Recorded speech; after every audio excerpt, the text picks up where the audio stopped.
ప్రసంగం ఎలా ఉంటుందంటే నాది ప్రశ్నలు అడుగుతుంటాను, మీరు జవాబు చెప్తూ ఉంటారు. ఆ విధంగా ఉంటుంది. అప్పుడే మీకు అది కనెక్ట్ అవుతూ ఉంటుంది. ఫోన్లో చూడండి, చక్కగా మాట్లాడుకుంటాం కదా మనం. ఆ ఫోన్లో మాట్లాడుకునేది ఒకళ్ళతో ఒకళ్ళు సంభాషణ చేసుకున్నప్పుడు ఆ మాటలు గుర్తుండిపోతాయి. అవునా కదా? మామూలుగా కలిసి తిరిగినప్పుడు పెద్దగా మాటలు గుర్తుండవు, కానీ ఫోన్లో మాట్లాడుకునే మాటలు మాత్రం గుర్తుండిపోతాయి. సంభాషణ జరుగుతూ ఉంటుంది. అవునా కదండి? ఏం జరుగుతుంది? సంభాషణ జరుగుతూ ఉంటుంది. సో ఆ క్రమంలో నిజంగా మరి దైవజనులను పిలవడం, మరి మీకు ఏం చెప్పారో తెలియదు, సాక్ష్యంతో కూడుకున్న వాక్యాన్ని చెప్పాలని చెప్పారు. చెప్పారా లేదా? అలాగా చెప్పారా? మాట్లాడట్లేదు. అది నాకు ఆ వాయిస్ రావాలి, లేదా నేను ముందుకు వెళ్ళలేను. దేవునికి స్తోత్రం. హల్లెలూయా. మంచిది. మరి సహోదరి మా సిస్టర్ గారు కూడా ఈవిడ జొన్నాడ, మాది జొన్నాడే, కానీ ఈవిడ ఎప్పుడూ నేను చూడలేదు ఆవిడ అండి. వాళ్ళ అన్నయ్య గారు పరిచయం, నాకు చాలా బాగా పరిచయం, ఎప్పుడూ చూడలేదు. మరి చక్కగా మరి ఆవిడ కూడా ఇంటికి వచ్చినప్పుడల్లా టీ ఇస్తూ మరి చాలా చక్కగా పరిచయం చేస్తూ ఉన్నారు. ఇప్పుడు వచ్చాను, చూశాను, మంచి పాట పాడటం చాలా ఆనందంగా ఉంది. సో ఇదేమైనప్పటికీ దేవుని మహాకృపను బట్టి మీ ముందు నిలబడటం చాలా ఆనందంగా ఉంది. నేను చెప్పే ప్రతి మాట కూడా, ఇంకా ఇంటి దగ్గర ఏం జరుగుతుంది, బట్టలు ఎండబెట్టామా, వర్షం వస్తుందా, మీ ఇంటికి ఎవరైనా వస్తారేమో, ఇవన్నీ ఉంటాయా? ఆలోచనలు ఉంటాయి కదా, ఉండవా? అది అలా ఉండకుండానే కూర్చోవాలి. ఎందుకంటే ఇక్కడ ఎవరు నిలబడి ఎవరు చెప్తున్నారు అన్నది కాదు, ఎవరు మనతో మాట్లాడుతున్నారు. ఎవరు మాట్లాడుతున్నారు మీతో? పరిశుద్ధాత్మ దేవుడు మీతో మాట్లాడుతూ ఉన్నాడు. ఆయన మాట్లాడుతున్నాడని వినండి. ఇక్కడ ఎవరో నాని వచ్చాడట, ఎక్కడి నుంచో వచ్చాడట, ఏదో చెప్తాడంట అని కాదు, కానీ దేవుడు నాతో ఏం మాట్లాడుతున్నాడు. ఈ 2 రోజులు కూడా, గత 2 రోజులు, గడిచిపోయిన 2 రోజులు కూడా చాలా చక్కగా మంచి విషయాలు మీరు నేర్చుకున్నారు. ఉపవాస కూడికల కోసం మంచి విషయాలు నేర్చుకున్నారు. ఈ 3వ రోజు చివరి దినం కనుక ఈ విషయాలు కూడా మీకు అర్థమయ్యేలాగా నేను చెప్తాను. అంతకు ముందుగా మరి సాక్ష్యంతో కూడుకున్న వాక్యం చెప్పాలి కనుక, నాది ఏంటి, నేనేంటి, నేను ఏ విధంగా వచ్చాను దేవుళ్ళకి అన్న దానికోసం నేను క్లారిటీగా చెప్తాను. నేను అడిగాను ఏం చెప్పానంటే, చివరి మీకు ఏం చేస్తానన్నాను? క్వశ్చన్లు వేస్తాను. ఏం చేస్తాను? క్వశ్చన్ చేస్తాను, తప్పనిసరిగా చేస్తాను. ఎందుకంటే నేను చెప్పింది మీకు అర్థం అవ్వలేదు అనుకోండి, నేను చెప్పింది వ్యర్థం అవుతుంది, మీరు కూర్చున్నది కూడా వ్యర్థం అవుతుంది. దేవునికి స్తోత్రం. ఎందుకంటే ఈరోజు దేవుని కృపను బట్టి ఉపవాసం అంటే దేవునితో గడపడం, దేవునితో సహవాసం చేయడం, దేవునితో సహవాసం చేయడం. ఈ 3 రోజులు కూడా మీరు ప్రతిష్ఠించుకున్నారు, ఏదేమైనా సరే నా దేవుడితో నేను సహవాసము చెయ్యాలి. దేవుడు నాతో ఏం మాట్లాడతాడు, ఈ ప్రత్యేకమైన దినముల్లో దేవుడు నాతో ఏం మాట్లాడతాడని, మీకు ఎన్ని పనులు ఉన్నప్పటికీ కూడా, కొంతమందికి ఉద్యోగాలు ఉన్నప్పటికీ కూడా దాన్ని పక్కన పెట్టేసి సెలవు తీసుకుని ఇక్కడికి వచ్చి కూర్చున్నారు. దేవునికి స్తోత్రం. సో కనుక జాగ్రత్తగా వినండి. చిన్న ప్రార్థన చేసుకుని ముందుకు వెళ్దాం. అందరూ కూడా తలలో ఉంచి కళ్ళు మూసుకోనండి. సకల ఆశీర్వాదాలకు కారణభూతుడైన మా ప్రియ ప్రభు, మీ ఘనమైన నామాన్ని బట్టి వందనాలు, స్తుతులు, స్తోత్రాలయ్యా. గతించిన 2 రోజులు కూడా నాయన ఉపవాస కూడికల్లో చక్కగా సంఘంతో మీరు మాట్లాడిన విధానాన్ని బట్టి నీకు వందనాలు. 3వ రోజుగా నన్ను నిలవబెట్టిన విధానాన్ని బట్టి నీకు వందనాలయ్యా. నాయన నన్ను మరుగుపరచండి నాయన, మీరే వారితో మాట్లాడండి. నేను మాట్లాడితే వారు వినరు నాయన, మీరు మాట్లాడితే వారు ఖచ్చితంగా వినగలుగుతారు. సహాయం దయచేయండి. వినగలిగే చెవులు, గ్రహించగలిగే మనస్సును కూర్చున్న ప్రతి ఒక్కరికి సహాయం దయచేయమని అడుగుతున్నాను. దీని ప్రార్థన మీ పాదశాన్ని చేర్చుకోమని మా కొరకు త్వరలో రాని అన్నాను. యేసయ్య నామములో ఈ ప్రార్థన అడిగి వేడుకుంటున్నాం మా పరమ తండ్రి. ఆమేన్. హల్లెలూయా, హల్లెలూయా. మంచిది. నా పేరు నిద్రపోవద్దు. ఎవరు కూడా నా వైపు చూడండి. నేను అడుగుతూ ఉంటాను, చూస్తూ ఉంటాను. నా వైపు చూడండి, ఎటు చూడొద్దు, నా వైపు మాత్రమే చూడండి. నేను అడిగే ప్రతి ప్రశ్నకి సమాధానం కూడా చెప్తూ ఉండండి. నా పేరు నాగ వెంకట సత్యనారాయణ.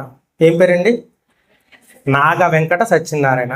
ఎందుకు నాకు ఈ సాక్ష్యం చెప్తున్నాను మీకు, ఎందుకు నా తల్లి ఈ పేరు పెట్టింది అంటే, మేము యాక్చువల్గా శిష్టికర్ణాలు అంటే తెలుసా మీకు? బ్రాహ్మణులు అంటే బ్రాహ్మణులు ఒక తెగ అన్నట్టుమాట. శిష్టికర్ణాలు మాకు జన్యం కూడా ఉంటుంది. మేము పౌరోహిత్యాలు కూడా చేస్తూ ఉంటాం, గుళ్ళల్లోకి వెళ్ళి పౌరోహిత్యాలు కూడా చేస్తూ ఉంటాం. బహుశా నా సాక్ష్యం అయ్యగారు కూడా తెలియదు. పౌరాహిత్యాలు చేస్తూ ఉంటాం. నా పేరు నాగ వెంకట సత్యనారాయణ.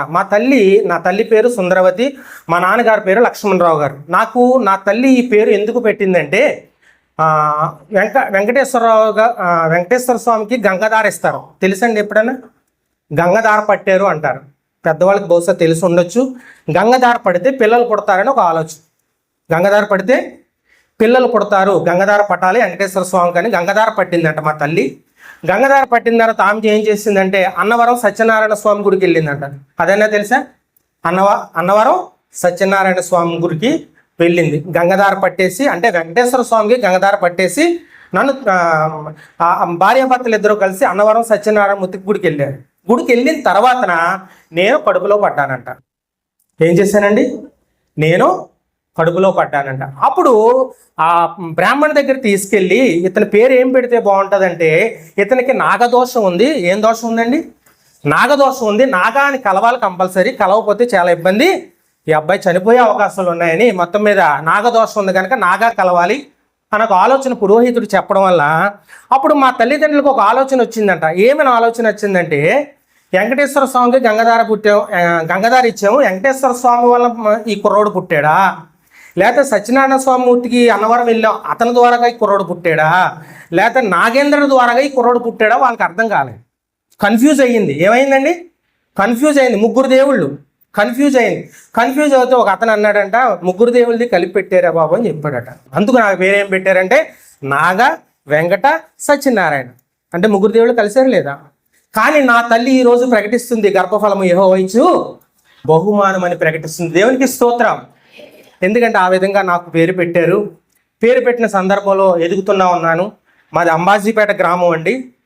అంబాజీపేట తెలిసి ఎవరికన్నా? అంబాజీపేట గ్రామం, కోనసీమ ఏరియా. మరి చక్కగా పెరుగుతున్న సందర్భంలో ఊహ తెలిసినప్పటి నుంచి కూడా పరిశుద్ధ లేఖనాన్ని చేతపట్టారు. ఊహ తెలిసినప్పటి నుంచి అంటే మేబీ 4-5 సంవత్సరాలు కూడా కావచ్చు, పరిశుద్ధ గ్రంథాన్ని చేతపట్టాను. ఎందుకంటే అక్కడ చాలామంది చర్చికి వెళ్తూ ఉండేవారు అంబాజీపేటలో. వాళ్ళతో పాటు నేను కూడా చర్చికి వెళ్తూ ఉండేవాడిని. అలవాటు అవుతూ ఉండేది. కానీ నా తల్లి ఏం చేసేదంటే, మన బ్రాహ్మణ కుటుంబం నుంచి వచ్చాము, మనం ఇటువంటి వాటికి మనం వెళ్ళకూడదు అని ఉద్దేశంతో ఆమె ఏం చేసేదంటే చాలా భయంకరంగా కొట్టేది నన్ను. ఎంత భయంకరంగా అంటే క్రికెట్ బ్యాట్లతో ఇచ్చి రక్తం వచ్చేలా కూడా కొట్టేది. దేవునికి స్తోత్రం. అంత భయంకరంగా కొట్టేది. కారణం ఏంటి అంటే, మన కులం ఏంటి, నువ్వు వెళ్ళే కులం దేవుడు ఏంటి అన్న ఉద్దేశంతో ఆమె ఒక కొబ్బరికాయ ఇచ్చేది నాకు. కొబ్బరికాయ ఇచ్చి, ఇది గుళ్ళో కొట్టుకురా, వెంకటేశ్వర స్వామి గుడి బుధవారం మార్కెట్ జరుగుతుంది, మార్కెట్లో ఉంటుంది, చాలా పెద్ద గుడి అంబాజీపేటలో. అక్కడికి వెళ్ళి కొబ్బరికాయ కొట్టుకుని రా అంటే నేనేం చేసేవాడిని అంటే, అక్కడ హై స్కూల్ దగ్గరగా ఉండేది. హై స్కూల్ దగ్గరికి వెళ్ళి ఆ కొబ్బరికాయ కొట్టేసి ఒక చెప్ప నాతో ఫ్రెండ్స్తో ఉన్న వాళ్ళకి ఇచ్చేసేవాడిని. మిగతా చెప్ప మరి ఇంటికి పట్టుకెళ్ళాలా వద్దా? పట్టుకెళ్ళాలి కదా. ఆ కుంకుమ, ఆ పసుపు ఏదైతే ఉందో అది తీసుకెళ్ళి మా ఇంటి దగ్గర ఇచ్చేవాడిని. నేను గుడికి వెళ్ళి వచ్చానమ్మా అని. ఎందుకంటే నాకు చిన్నప్పటి నుంచి ఊహ తెలిసినప్పటి నుంచి కూడా నేను దేవుని మందిరానికి వెళ్ళాను. నాలో తెలియకుండానే ఆ వైబ్రేషన్స్ అనేవి వచ్చినాయి. కనుక ఆ దేవుడు అంటే ఊహ తెలియనప్పటి నుంచి కూడా నాకు ఆలోచన అనేది ఉండేది కాదు. అక్కడికి వెళ్ళడం ఎందుకు నాకు ఆలోచన ఉండేది. కారణం ఏంటో కూడా చెప్తాను. ఆ విధంగా వెళ్తున్నప్పుడు ఈ ఒక మొక్కు ఉండిపోయింది కదా, అది ఎవరికి ఇచ్చేవాడిని అంటే, నాకు కూడా చాలామంది ఫ్రెండ్స్ వచ్చేవారు, వాళ్ళకి ఇచ్చేవాడిని. ఒక 2-3 వచ్చేవారు కూడా, ఫ్రెండ్స్ ఉంటారు కదా, వాళ్ళకి ఇచ్చేవాడిని. ఆ దొంగ ముండా కొడుకులు ఏం చేసేవారంటే ఆ మొక్క తీసేసుకుని తినేసి ఇంటికి వెళ్ళి చెప్పేవారు, మీ అబ్బాయి గుడికి వెళ్ళలేదు, ఈ మొక్క మాకే ఇచ్చాడు అని ఇంటికి వెళ్ళి మళ్ళీ వాళ్ళు మా అమ్మకి చెప్తూ ఉండేవారు. ఎప్పుడైతే అలా చెప్పారో మళ్ళీ విపరీతంగా నా తల్లి కొట్టేది. ఎందుకంటే మనం ఏంటి, మన కులం ఏంటి అన్నట్టుగా. దేవునికి స్తోత్రం, హల్లెలూయా. సో ఈ విధంగా జరుగుతున్న క్రమంలో నా తండ్రి భయంకరమైన తాగుబోతు, విపరీతమైన తాగుతూ ఉండేవాడు. నా తల్లిని ఎప్పుడు కొడతానే ఉండేవాడు, చాలా దెబ్బలు తింటూ ఉండేది. ఎందుకు గల కారణం ఏంటంటే, నా తండ్రి ఒక లారీ డ్రైవర్గా ఉన్నారు. ఆయన కూడా లారీ డ్రైవర్గా ఎందుకు అయ్యారంటే, కర్ణంగారు హోటల్ అని ఉండేది. కర్ణంగారు భోజన హోటల్ ఉండేది. ఆ భోజనానికి చాలామంది వస్తూ ఉండేవారు లారీ డ్రైవర్లు. వాళ్ళతో పాటు వెళ్ళిపోవడం వల్ల మా నాన్నగారు లారీ డ్రైవర్గా అవ్వడం జరిగింది. ఆ క్రమంలో మా నాన్నగారు భయంకరమైన ఏమయ్యారండి, త్రాగుబోతుగా ఉన్నాడు. నా తల్లి ఏం చేసేదంటే, నా భర్త ఎప్పుడు కూడా త్రాగుబోతుతో ఉన్నాడు. ఏ రోజు ఏ దేవుడికి పూజ చేస్తే నా యొక్క భర్త ఆ తాగుడు నుంచి విడుదల పొందుతాడన్న ఉద్దేశంతో ప్రతిరోజు సోమవారం వీణ, మంగళవారం వీణ, బుధవారం వీణ, లక్షవారం వీణ, శుక్రవారం వీణ, శనివారం వీణ, అంతవరకు కూడా శనివారం వరకు ఆప్టింగ్ లేకుండా ఏదో ఒకటి మందిరానికి అంటే గుడికి వెళతానే ఉండేది, ఉపవాసాలతో ఉండేది. కానీ నా యొక్క తండ్రి ఎప్పుడు కూడా మారలేదు, కానీ రోజు రోజుకి పెరుగుతూనే ఉన్నాడు మందు విషయంలో. దేవునికి స్తోత్రం. అలాగ జరుగుతున్న క్రమంలో చాలా విషయాలు కట్ చేస్తూ ఉన్నానండి. ఎందుకంటే వాక్యం ఉంది, మనకి సాక్ష్యం అనేది మంచి ఇంపార్టెంట్ ఏమి కాదు, కానీ వాక్యం ఉంది కనుక. నేను అలా పెరుగుతూ పెద్ద అవుతున్నప్పుడు నేను 10th క్లాస్ అయిపోయిందండి, అంబాజీపేటలోనే 10th క్లాస్ అయిపోయింది. నేను హయ్యర్ స్టడీస్ కంటే వేరే చదువుల కోసం కాకినాడ వెళ్ళిపోయాను. ఎక్కడికి వెళ్ళిపోయానండి? కాకినాడ వెళ్ళిపోయి అక్కడ ITI, industrial training institute, electrician work తీసుకున్నాను. ఐటీఐ చదవడానికి కాకినాడ వెళ్ళిపోయిన తర్వాత కూడా ఏం జరిగిందంటే, నేను దేవుల్లోనే సాగుతున్నాను అనుకుంటున్నాను, దేవుల్లోనే వెళ్తున్నాను అనుకుంటున్నాను. కానీ కాకినాడ వెళ్ళిన తర్వాత నాకు అసలు భాగవతం బయటపడింది. ఏంటంటే, భయంకరమైన ఫ్రెండ్స్తో నా స్నేహము పెరిగిపోయింది. ఎవరితోనండి? భయంకరమైన ఫ్రెండ్స్ అంటే వాళ్ళు ఎలా ఉండేవారంటే, కాలుకింత, చెయ్యికింత, అంటే కాలు నరికితే ఎంత, చెయ్యి నరికితే ఎంత, ఆ బ్యాచ్తో తిరిగాను నేను 2 సంవత్సరాలన్నర బాగానే చదువుకున్నాను కాకినాడలో. ఇంకా 6 నెలల్లో చదువు అయిపోతుంది అనగా ఒక అమ్మాయి ద్వారాగా ఈ బ్యాచ్ అనేది నాకు పరిచయం అయింది. అంటే భయంకరమైన రౌడీ షీటర్తో కూడా నేను తిరిగిన సందర్భాలు ఉన్నాయి. దేవుళ్ళలోకి వెళ్తున్నాను కానీ ఈ బ్యాచ్ నాకు అలవాటు పడిపోయింది. కారణం ఏంటంటే, సాతానుగాడు నా వెంట ఉంటూ ఉన్నాడు. దేవునికి స్తోత్రం. ఇలాగా కల్పనా సెంటర్ అంటారు దాన్ని. దాంట్లో ఒక మర్డర్ కూడా జరిగింది. ఆ మర్డర్లో కూడా నేను కూడా ఉండడం జరిగింది. కానీ నన్ను ఆ బ్యాచ్ వాళ్ళు నన్ను పక్కన పెట్టేశారు. ఎందుకంటే మీది ఈ ఊరు కాదు, ఎక్కడో చదువుకోవడానికి ఎక్కడికి వచ్చావని నన్ను తప్పించి వాళ్ళు లొంగారు. అది వేరే స్టోరీ. ఆ విధంగా నేను తిరుగుతున్న సందర్భంలో నా తల్లిదండ్రులు అంబాజీపేటలోనే ఉన్నారు. నా తల్లి విగ్రహారాధన విపరీతంగా చేస్తూ ఉంది. ఆవిడ చేసి కొలిది నా తండ్రి తాగుబోతుతనంతో ఉన్నాడు. నేనైతే విచ్చలవిడిగా కాకినాడలో తిరుగుతూ ఉన్నాను. నా తండ్రికి ఏమైందంటే, ఆ రావులపాలెం లారీ డ్రైవర్గా చేస్తున్నప్పుడు ఆ లారీ ఓనర్ గారికి వైజాగ్లో ఒక మంచి కాంట్రాక్ట్ వచ్చింది. 3 సంవత్సరాల కాంట్రాక్ట్ అది. మనం అందరం లారీలు తీసుకునే వైజాగ్ వెళ్ళిపోవాలంటే, ఇక్కడ అంబాజీపేటలో మనకెవరు ఉన్నారులే, ఇల్లు కూడా లేదు మాకు, అద్దీంట్లోనే ఉండేవాళ్ళు, మనకెవరు ఉన్నారులే అని మోటాముళ్ళు సర్దుకుని నా తల్లి నా తండ్రి ఎక్కడికి వెళ్ళిపోయారండి? బాగానే వింటున్నారు. ఎక్కడికి వెళ్ళిపోయారమ్మా? వైజాగ్ వెళ్ళిపోయారు. వైజాగ్ వెళ్ళిపోతా నా తల్లి ఏం చేసిందంటే, తులసి కోట తెలుసా మీకు? తులసి కోట అంటారు కదా, దాన్ని కూడా ఎక్కడ తీసుకెళ్ళింది? వైజాగ్ తీసుకెళ్ళిపోయింది. ఎందుకంటే నన్ను రక్షించేది ఇదే అని భ్రమతో ఆమె వెళ్ళిపోయింది. వైజాగ్ వెళ్ళిపోయింది. వాళ్ళు వైజాగ్లో ఉంటున్నారు, నేను కాకినాడలో చదువుకుంటున్నాను, నా ఇష్టానుసారంగా తిరుగుతున్నాను. నా తల్లి ఏం చేసేది అంటే, నాకు పంపించే డబ్బులు సరిపోవట్లేదు. నెలకు పంపించేది 15 రోజుల్లోనే ఖర్చు అయిపోయేది. ఎందుకంటే మన వేషాలు అలాగ ఉండి, నా తల్లి ఆ ముక్కుల్లో ఈ చెవుల్లో ఈ తాకట్లు పెట్టేసి, నా కొడుకు చదువుతాడు, ఒక ప్రయోజకుడు అవుతాడు అనే ఉద్దేశంతో ఆమె ఏదో విధంగా డబ్బులు పంపిస్తూ ఉండేది. కానీ నా ఇష్టానుసారంగా నేను తిరుగుతున్న సందర్భంలో నా తండ్రికి ఏమైందంటే, అక్కడ 3 సంవత్సరాలు అనుకున్న ఆ ప్రాజెక్ట్ ఏదైతే ఉందో 2 నెలల్లోనే కంప్లీట్ అయిపోయింది. ఇంకా మనకి ఇది అవ్వదు, 3 సంవత్సరాలు అనుకున్న 2 నెలల్లోనే మనకి తీసేశారు, వాళ్ళకి ఒప్పందం కుదరలేదు అన్న సందర్భంలో మళ్ళీ మనం తిరిగి అంబాజీపేట వెళ్ళిపోయి ఎవరి ఇళ్ళకాళ్ళు వెళ్ళిపోవాలన్న సందర్భంలో మళ్ళీ మోటాముళ్ళు సర్దుకుని ఆ వైజాగ్ హైవే మీద నుంచి వస్తూ ఉంటుంటే మనకి ఇంకా అంబాజీపేటలో ఎవరు ఉన్నారులే అని జొన్నాడలో దిగిపోవడం జరిగింది. ఎక్కడ దిగిపోయామండి? జొన్నాడ గ్రామం. నాకు ఆ విధంగా పరిచయం అంతే. మాది జొన్నాడ కాదు, మేము పుట్టింది కాదు, మేము పెరిగింది కాదు. ఇంకా అంబాజీపేట ఎందుకులే, ఇక జొన్నాడలో లారీ డ్రైవర్ కాలనీస్ ఉంది, ఆ కాలనీలో దిగిపోతే ఎవరొకరు మనకి ఒక చిన్న ఇల్లు ఇస్తారు, రూమ్ ఇస్తారు అని జొన్నాడలో ఆ బడి అరుగు ఉంటే ఆ బడి అరుగు మీద దిగిపోయారంట. నేను కాకినాడలోనే చదువుకుంటున్నాను. ఆ సందర్భంలో ఆ బడి అరుగు మీద పెట్టేసినప్పుడు ఒక తల్లిగారు వచ్చి, మా ఇంటి పక్కన చిన్న అద్దెకు ఉందమ్మా, చిన్న రూమ్ ఉంది, మీకు ఇస్తాము, కాపులు వాళ్ళు ఇస్తామని మా అమ్మగారిని మా నాన్నగారిని తీసుకెళ్ళి ఆ రూమ్లో పెట్టారు. అలా జరుగుతున్న సందర్భంలో నా తండ్రి ఏం చేసేవాడండి? లారీ డ్రైవర్గా భయంకరమైన త్రాగుపోతూ. ఆ జొన్నాడు వచ్చిన తర్వాత మళ్ళీ ఏం చేశారంటే, ఆయన పిహెచ్డి చేశాడు. అప్పటి వరకు డిగ్రీ పుచ్చుకున్నాడు, పిహెచ్డి చేశాడు. దేంట్లో అంటే కోడి పందాల్లో అలవాటు పడ్డాడు. దేంట్లోనండి? జొన్నాళ్ళు ఎక్కువ కోడి పందాలు అలవాటు. కోడి పందాల్లో పిహెచ్డి తీసుకున్నారు, పేకాట ఆడుతూ ఉన్నారు. ఇంకా విపరీతంగా నా కుటుంబం భయంకరమైన పరిస్థితుల్లోకి వెళ్ళిపోయింది. కానీ ఏ దేవుడు కూడా నా తండ్రిని నా తల్లిని కూడా రక్షించలేదు. దేవునికి స్తోత్రం. అలా జరుగుతున్న సందర్భంలో ఆ తల్లిగారు మాకు ఎవరైతే అద్దెకిచ్చారో ఆ తల్లిగారు మా అమ్మా నాన్న దగ్గరికి వచ్చి, నేనేమో కాకినాడలో వేషాలు వేస్తున్నాను, నా తండ్రి ఇక్కడ వేషాలు వేస్తున్నాడు, నా తల్లి మాత్రం ఇంకొక వారం మిగిలిపోయింది కదండి ఆదివారం, దానికి కూడా ప్రమోషన్ ఇచ్చేసింది. ఎందుకంటే ఆదివారం కూడా ఏ సూర్యదేవుడో కనికరించబోతాడా అని వారం రోజులు కూడా లిస్టు పెట్టేసుకుంది. అలా జరుగుతున్న సందర్భంలో ఆ తల్లిగారు ఆ తల్లిదండ్రుల దగ్గరికి వచ్చి ఏం చెప్పిందంటే, నీ కొడుకు చూస్తే అక్కడ వెచ్చలవిడిగా తిరుగుతున్నాడు, ఒక 2-3 నెలలు గడిచిపోయింది, మన భోగోతం తెలిసిపోద్ది కదా, పక్కింటి వాళ్ళకి తెలీదా, మీ కొడుకు చూస్తే అలాగున్నాడు, నీ భర్త చూస్తే ఎలాగున్నాడు, నువ్వు చూస్తే పూజలు పూజలు పూజలు అంట తిరుగుతున్నావు. ఆవిడ్ని దేవుణ్ణి నమ్ముకుంది. ఎవరిని నమ్ముకుందండి?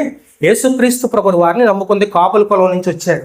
అంతే. అప్పుడు చెప్పింది మాట ఏంటంటే, ఒక్కసారి దేవుడికి ప్రార్థన చేసుకోమా, ఈయన యేసుక్రీస్తు ప్రభువు వారు మేము నమ్ముకున్నాం, మా జీవితాలు బాగుపడిందని సువార్త ప్రకటించింది. దేవునికి స్తోత్రం. ఈరోజు ఎంతమంది సువార్త ప్రకటిస్తూ ఉన్నారు? సువార్త ప్రకటించడం అంటే ఒక దైవజనుడికే, ఒక దైవజనురాలకే, మాకు కాదు అని అనుకుంటున్నారు.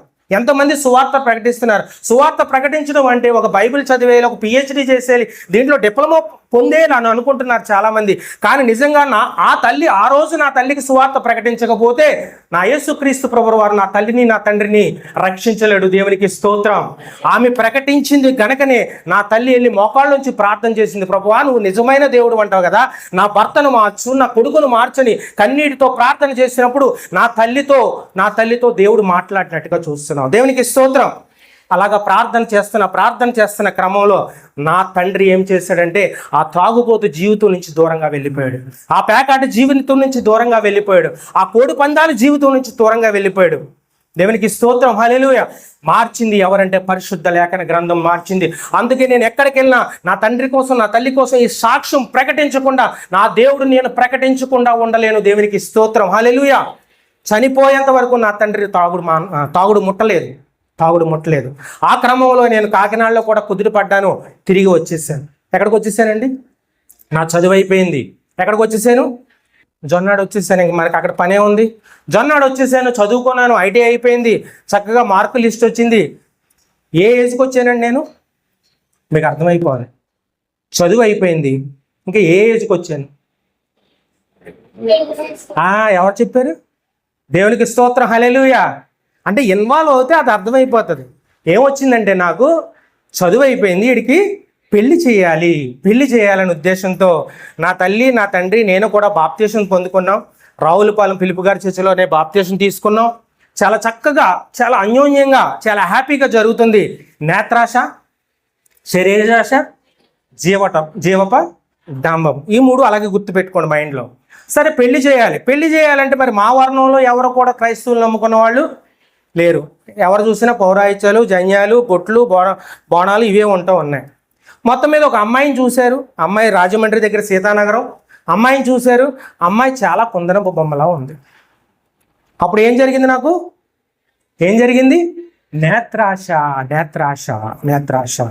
కలిగింది. వాళ్ళు భయంకరమైన విగ్రహారాధికులు.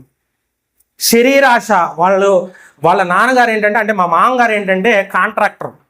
అంటే డబ్బు ఉంటుంది కదా, కాంట్రాక్టర్ అయితే మంచి రిచెస్ట్ పర్సన్, డబ్బు ఉంది. శరీరాశ, నేత్రాశ, జీవపుటంబం, ఏదేమైనా సరే మనం ఒక మంచి స్థితిలోకి వెళ్ళిపోతాము. దేవునిలో బాగా సాగుతున్న కుటుంబాన్ని దేవుడు ఏ విధంగా చక్కగా తీసుకెళ్తున్న కుటుంబం సందర్భంలో సాతాను ఏ విధంగా క్రియేట్ చేశాడంటే మీకు చెప్తూ ఉంటాను. అలా సందర్భంలో మేము అనుకున్నాం, మళ్ళీ ఇంటికి వచ్చేసిన తర్వాత మనం తప్పు చేస్తున్నామే, దేవుడు పెళ్లి చేసుకోవాలి కదా, మనం హిందువులు పెళ్లి చేసుకోవచ్చండి. మనం బాప్తీసం తీసుకున్న వాళ్ళు చేసుకోకూడదు. మనం చాలా చర్చిలో వింటూ ఉన్నాం, దైవజనులు చెప్తూ ఉన్నారు, మనకి ఇది తగునా అని ఒక ఆలోచన చేసుకుంటూ ఉంటుంటే మళ్ళీ ఎవరొకరు వచ్చి వాళ్ళు ఏం చెప్తారంటే మమ అంటారు, ఓం అంటారు, ఆ పెళ్ళిలో అంటూ ఉంటారు కదా, నువ్వు యేసు రక్తమే చేయమని చెప్పండి అన్నారు. ఏం చెప్పమన్నారు? యేసు రక్తం చేయి అని చెప్పుకోండి చాలు అంటారు. ఈ మంత్రం ఏదో బాగుంది అనుకున్నాను నేను. ఎందుకంటే శరీరాశ, నేత్రాశ, జీవకుటుంబం నాలో ఉండిపోయింది. ఆ అమ్మాయే కావాలి, డబ్బు ఉంది, చాలా చక్కగా ఉంటాను, చాలా బాగుంటానని ఈ మూడు కూడా నాలో ఉండిపోతే ఈ మంత్రం ఏదో బాగుందని సరే పెళ్ళికి ఒప్పేసుకున్నాం. ఏం ఒప్పుకున్నా అండి? పెళ్ళికి ఒప్పుకున్నాం. హిందూ మ్యారేజ్ జరిగింది, అంగరంగ వైభవంగా జరిగింది. రాజమండ్రి సీతానగరాన్ని జరిగింది. ఆడపల్లి వాళ్ళ ఇంటికాడ మేము చేస్తూ ఉంటాం. నేను చెప్తుంది అర్థమవుతుందా? జోలపాటలాగా ఉంది. అర్థం అవ్వాలనే నా తపన. ఎందుకంటే నా దేవుడు నా కుటుంబాన్ని మార్చాడు కనుకే అర్థం అవ్వాలనే తపనతోనే నేను చెప్తున్నాను. సరే, ఆ విధంగా జరుగుతున్న సందర్భంలో 7 నెలల తర్వాత ఒక అమ్మాయి పుట్టింది. అమ్మాయి దాంట్లో అమ్మాయి పుట్టిన వెంటనే చనిపోయింది. అంటే లోపల కడుపులోనే చనిపోయింది. అంటే 7 నెలలకు డెలివరీ అయిపోవడం వల్ల అమ్మాయి చనిపోయింది. 9వ నెల, అంటే 9 నెలలు వచ్చి మా పెళ్ళి అయిన 9వ నెలకి నా భార్య కూడా చనిపోవడం జరిగింది. దేవునికి స్తోత్రం. నా భార్య కూడా చనిపోవడం జరిగింది. గల కారణం ఏంటి అంటే, నేను చేసింది ఏంటి అంటే దేవుని పెళ్లి విందు వివాహం చేసుకున్నాను. గల కారణం ఏంటంటే నా భార్య వాళ్ళ ఇంటికి వెళ్ళేటప్పటికల్లా నా అత్తగారు ఏం చేసేదంటే అచ్చరబా శరబోజీ అల్లల్లా బేరోజు. ఎప్పుడైనా విన్నారా ఈ మంత్రం? ఎప్పుడైనా విన్నారా? అచ్చరబా శరబోజీ అల్లల్లా బేరోజీ గద్దెలు చెప్తా ఉంటారు. మరి ఈ రోజుల్లో చాలా మంది క్రైస్తవులు ఇక్కడ జరగట్లేదని గద్దెలు కూడా వెళ్ళిన పరిస్థితులు కూడా ఉన్నాయి. మా సంఘాల్లో కొంతమంది వెళ్తా ఉన్నారు, అక్కడ ఏదో జరుగుతుంది. అటువంటి భయంకరమైన విగ్రహారాధకుల్లో ఉన్న అమ్మాయిని నేను పెళ్లి చేసుకోవడం, ఇక్కడికి వచ్చిన తర్వాత మేము బాప్తీసం ఇచ్చేసాం, నాతో పాటు సన్నిధానికి వస్తుంది, నాతో పాటు పాటలు పాడుతుంది, నాతో పాటు సాక్ష్యం చెప్తుంది, మళ్ళీ వాళ్ళ అమ్మగారింటికి వెళ్ళేటప్పటికి ఆమెతో పాటు కలిసి ఆ పూజలు చేస్తూ ఉంటుంది. భయంకరంగా నొప్పి, ఈ తలలో ఏదో వచ్చేస్తుంది, దెయ్యం పట్టి. అంత అనుభవం మాకు అవుతే లేదు. ఎప్పుడు చూసినా రాత్రి 10 అయ్యేటప్పటికి జుట్టు విరబూసేసుకుని దెయ్యంతో మాట్లాడు. అంత అనుభవం అయితే మాకు లేదు. ప్రతి హాస్పిటల్ తిప్పాం, రాజమండ్రి హాస్పిటల్ అన్నీ తిప్పాం, సీతానగరం హాస్పిటల్ మంచి స్పెషలిస్ట్ అన్నాడు, ఆ హాస్పిటల్ చెప్పాం. ఎక్కడ తీసుకెళ్ళినా ఎటువంటి జబ్బు లేదు. గల కారణం తర్వాత తెలిసింది, నేను చేసింది రాంగ్ డెసిజన్ తీసుకున్నాను. జాగ్రత్తగా వినండి ప్రియులారా. మీకు ఎవరైతే ఆ విధంగా చేయాలని ఆశపడుతున్నారో ఎట్టి పరిస్థితుల్లో మీరు అటువంటి వివాహాలు మీరు చెయ్యొద్దు, ఎంకరేజ్ కూడా చెయ్యొద్దు. పర్వాలేదులే, ఆ బిడ్డ మన ఇంటికి వచ్చిన తర్వాత మారిపోతుందిలే, నువ్వు అక్కడికి వెళ్ళిన తర్వాత నువ్వు మారిపోతావులే, అటువంటి తప్పుడు మనం మాత్రము చేయొద్దు. 9 నెలలు తిరిగింది, ఆమె చనిపోవడం జరిగింది. మరి చనిపోయిన తర్వాత మళ్ళా ఏం చేస్తారు? మళ్ళీ వీడికి వయసు ఎలాగో ఉంది, తప్పు కదా, అది కదా, ఇది కదా అంటే మొత్తం మీద 1 సంవత్సరం తిరగకుండానే మళ్ళీ వివాహానికి స్టార్ట్ చేశారు. ఎక్కడుందా అని వెతుకుతూ ఉండేవారు, ఎక్కడ కూడా దొరకలేదు. మనకు దరిద్రం ఏంటంటే మనం వేరే వాళ్ళ కులంలోకి వెళ్తే అది మనకు అంటుకుపోతుంది. దేవునికి స్తోత్రం, అవునా?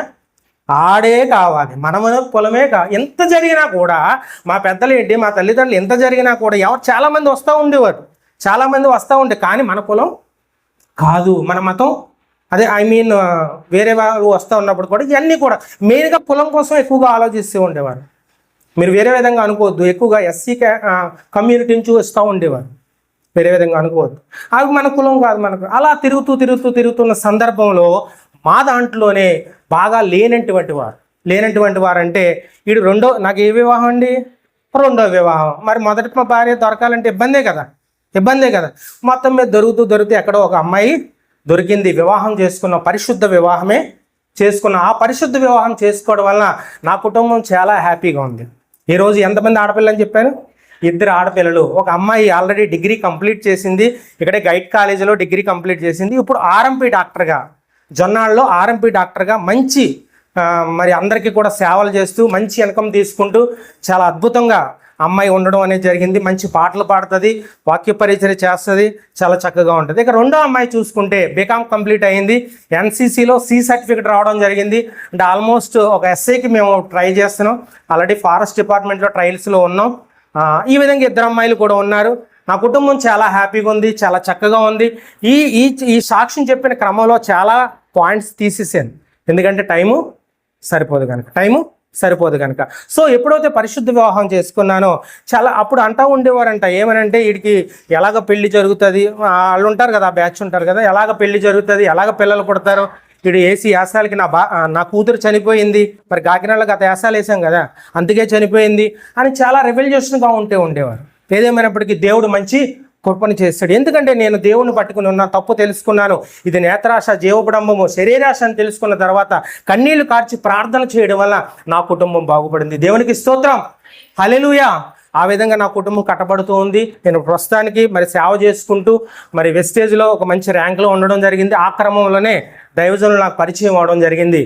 సో ఆ విధంగా నా సాక్ష్యం అనేది కంక్లూజన్ అయింది. దేవునికి స్తోత్రం, హల్లెలూయా. ఇప్పుడు దేంట్లోకి వెళ్ళిపోవాలి? మనం వాక్యంలోకి వెళ్ళిపోవాలి. నా మాటలు అర్థమైనాయి కదా? అలాగే అర్థమవుతూ ఉంటాయి. జాగ్రత్తగా ముందుకెళ్దాం. దేవునికి స్తోత్రం, హల్లెలూయా. వాక్యం చూసుకుందాం. దేవుడు ప్రార్థన ఆలకించేవాడా, ఆలకించలేనటువంటి వాడా? ఏం చేస్తాడండి?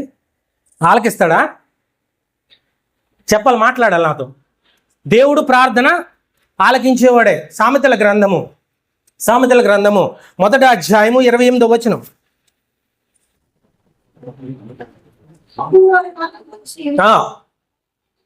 అప్పుడు వారు నన్ను గూర్చి మొర్ర పెడుతురు గాని నేను ప్రత్యుత్తరము ఇయ్యకుందును. అలాగే ఉందండి అక్కడ కింద వాళ్ళు మాట్లాడాలి. ఎలాగుంది? వాళ్ళు నా కోసం మొర్ర పెడతారు కానీ నేను వారికి ప్రత్యుత్తరం ఇయ్యను. అంటే సమాధానం నేను చెప్పను అంటున్నాడు. మరి ఇప్పుడు ఏంటి సమాధానం చెప్తాడని మీరు అన్నారు? మొర్ర పెట్టడం అంటే ఏంటి? ప్రార్థన చేయడం. వినాలి. మొర్ర పెట్టడం అంటే ప్రార్థన చేయడం. మరి ప్రార్థన చేసినప్పుడు సామెతల గ్రంథము 28వ వచనంలో మొదటి అధ్యాయంలో చెప్తున్న మాట ఏంటంటే మొర్ర పెడతారు కానీ నేను వినిపించుకోను అంటున్నాడు. ఏమంటున్నాడు? మరి మీరు ప్రార్థన వింటాడు అంటున్నారు. మరి 3 రోజులు చక్కగా ఉపవాసాలు ఉండి ప్రార్థన చేస్తున్నారు. ఎందుకు మరి? దేవుడు చెప్తున్న మాట వినను అంటున్నాడు. అంటే వినను అంటున్నాడంటే దేవుడు అబద్ధికుడా? వినను అంటే విండు, అంతే కదా. అవునంటే అవును, కాదంటే కాదు. మరి దేవుడు వినను అంటున్నాడు. దేవునికి స్తోత్రం. కీర్తన గ్రంథం 91వ అధ్యాయం 15వ వచనం. అతడు నాకు మొర్రపెట్టగా నేను అతనికి. దేవునికి స్తోత్రం. హల్లెలూయా. ఇక్కడ 2 విషయాలు మనం నేర్చుకుంటూ ఉన్నాం. ఒక విషయంలో సామెతల గ్రంథంలో చూస్తూ ఉంటే నేను మొర్ర వినను అంటున్నాడు. కీర్తన గ్రంథంలోకి వచ్చేటప్పటికి ఆ మొర్ర నేను వింటాను అంటే ఒక దుక్కును వింటాను అంటున్నాడు, ఒక దుక్కున ఏమంటున్నాడు? వినను అంటున్నాడు. అంటే ఈ రెండిట్లకి మనం అర్థం తెలుసుకుంటే దేవుడు ఎందుకు వినడు, దేవుడికి ఎందుకు వింటాడు అనేది మనకి ఇది క్లారిటీ అర్థమైపోయింది అనుకోండి. మనం ప్రార్థన చేస్తే ఆటోమేటిక్గా దేవుడి దగ్గరికి వెళ్ళిపోతుంది. ఈ రెండింటికి క్లారిటీ కావాలి. అంటే ఇక్కడ దేవుడు చెప్తున్న మాట ఏంటంటే ఒక చోట వింటాను అంటున్నాడు, ఒక చోట వినను అంటున్నాడు. ఎందుకు వినను అని తెలుసుకోవాలి మనకి, ఎందుకు వింటున్నాడు అనేది మనకి తెలుసుకోవాలి. దేవునికి స్తోత్రం. ఈ రెండింటికి క్లారిటీ వచ్చేది. యెషయా గ్రంథము 59వ అధ్యాయము మొదటి 2 వచనాలు చదవండి. రక్షింపనేరకు ఎండినట్లు యెహోవా హస్తము, యెహోవా అనగా దేవుడు, యెహోవా హస్తము కొరచ కాలేదు.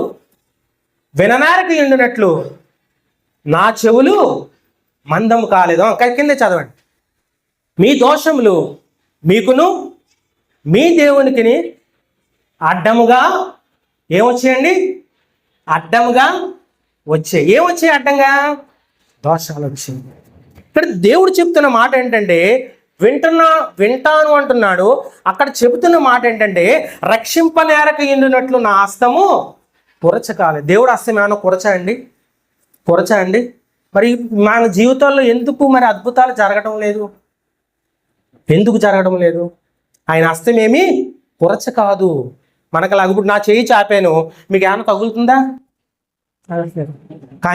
ఆయన చెప్తున్న మాట ఏంటంటే నా హస్తము కొరచ కాలేదు, నా చెవులేమి మందం కాలేదు. కానీ మనం చెప్పుకుంటాం ఎవరి దగ్గరికి వెళ్ళి అంటే మనుషుల దగ్గరికి వెళ్ళి మొరపెడుతూ ఉంటాం. కానీ వాళ్ళ చెవులు మందంగానే ఉంటాయి, వినబడినా కూడా పట్టించుకోరు. కానీ దేవుడు చెబుతున్న మాట ఏంటి అంటే వినడానికి ఎండినట్లు నా చెవులు, నేను చెవిటోని కాదురా బాబు, నేను ప్రార్థన వింటాను, నీకు సహాయం చేయడానికి నా హస్తం కొరచేమీ కాలేదు, ఎంత పొడుగైనా నేను ఆకాశం నుండి చాపుతాను అంటున్నాడు. దేవుడు చెప్పిన మంచి వాగ్దానం ఇది. అంటే దేవుడు మనం అనుకుంటున్నట్టుగా ఆయన చెవులు మందము కాలేదు, హస్తము కొరచ కాలేదు. కానీ కింద చెబుతున్న మాట ఏంటంటే నీకును నాకును మధ్య ఏమంట వస్తున్నాయంటే దోషములు అడ్డు వస్తూ ఉన్నాయి. ఏమంట వస్తున్నాయి? దోషములు అడ్డు వస్తున్నాయి. అంటే ఇక్కడ మనకి క్లారిటీ అర్థం అవ్వాలి. ఏంటి అంటే ఆయన మన మాట వినాలి అంటే, ఆయన మన ప్రార్థన ఆలకించాలి అంటే, మనకి సహాయం చేయాలంటే, ఆయన హస్తం మన మీద తాకాలంటే ఆయనకి మనకి మధ్యన ఆ దోషం అనేది అడ్డుగోడగా ఉంది. దాన్ని తీసి పక్కన పెట్టాలి. ఏం చేయాలండి? తీసి పక్కన పెట్టాలి. ఇది మనం నేర్చుకోవాలి. అంటే దోషము అంటే ఏంటంటే పాపము. ఏంటండి?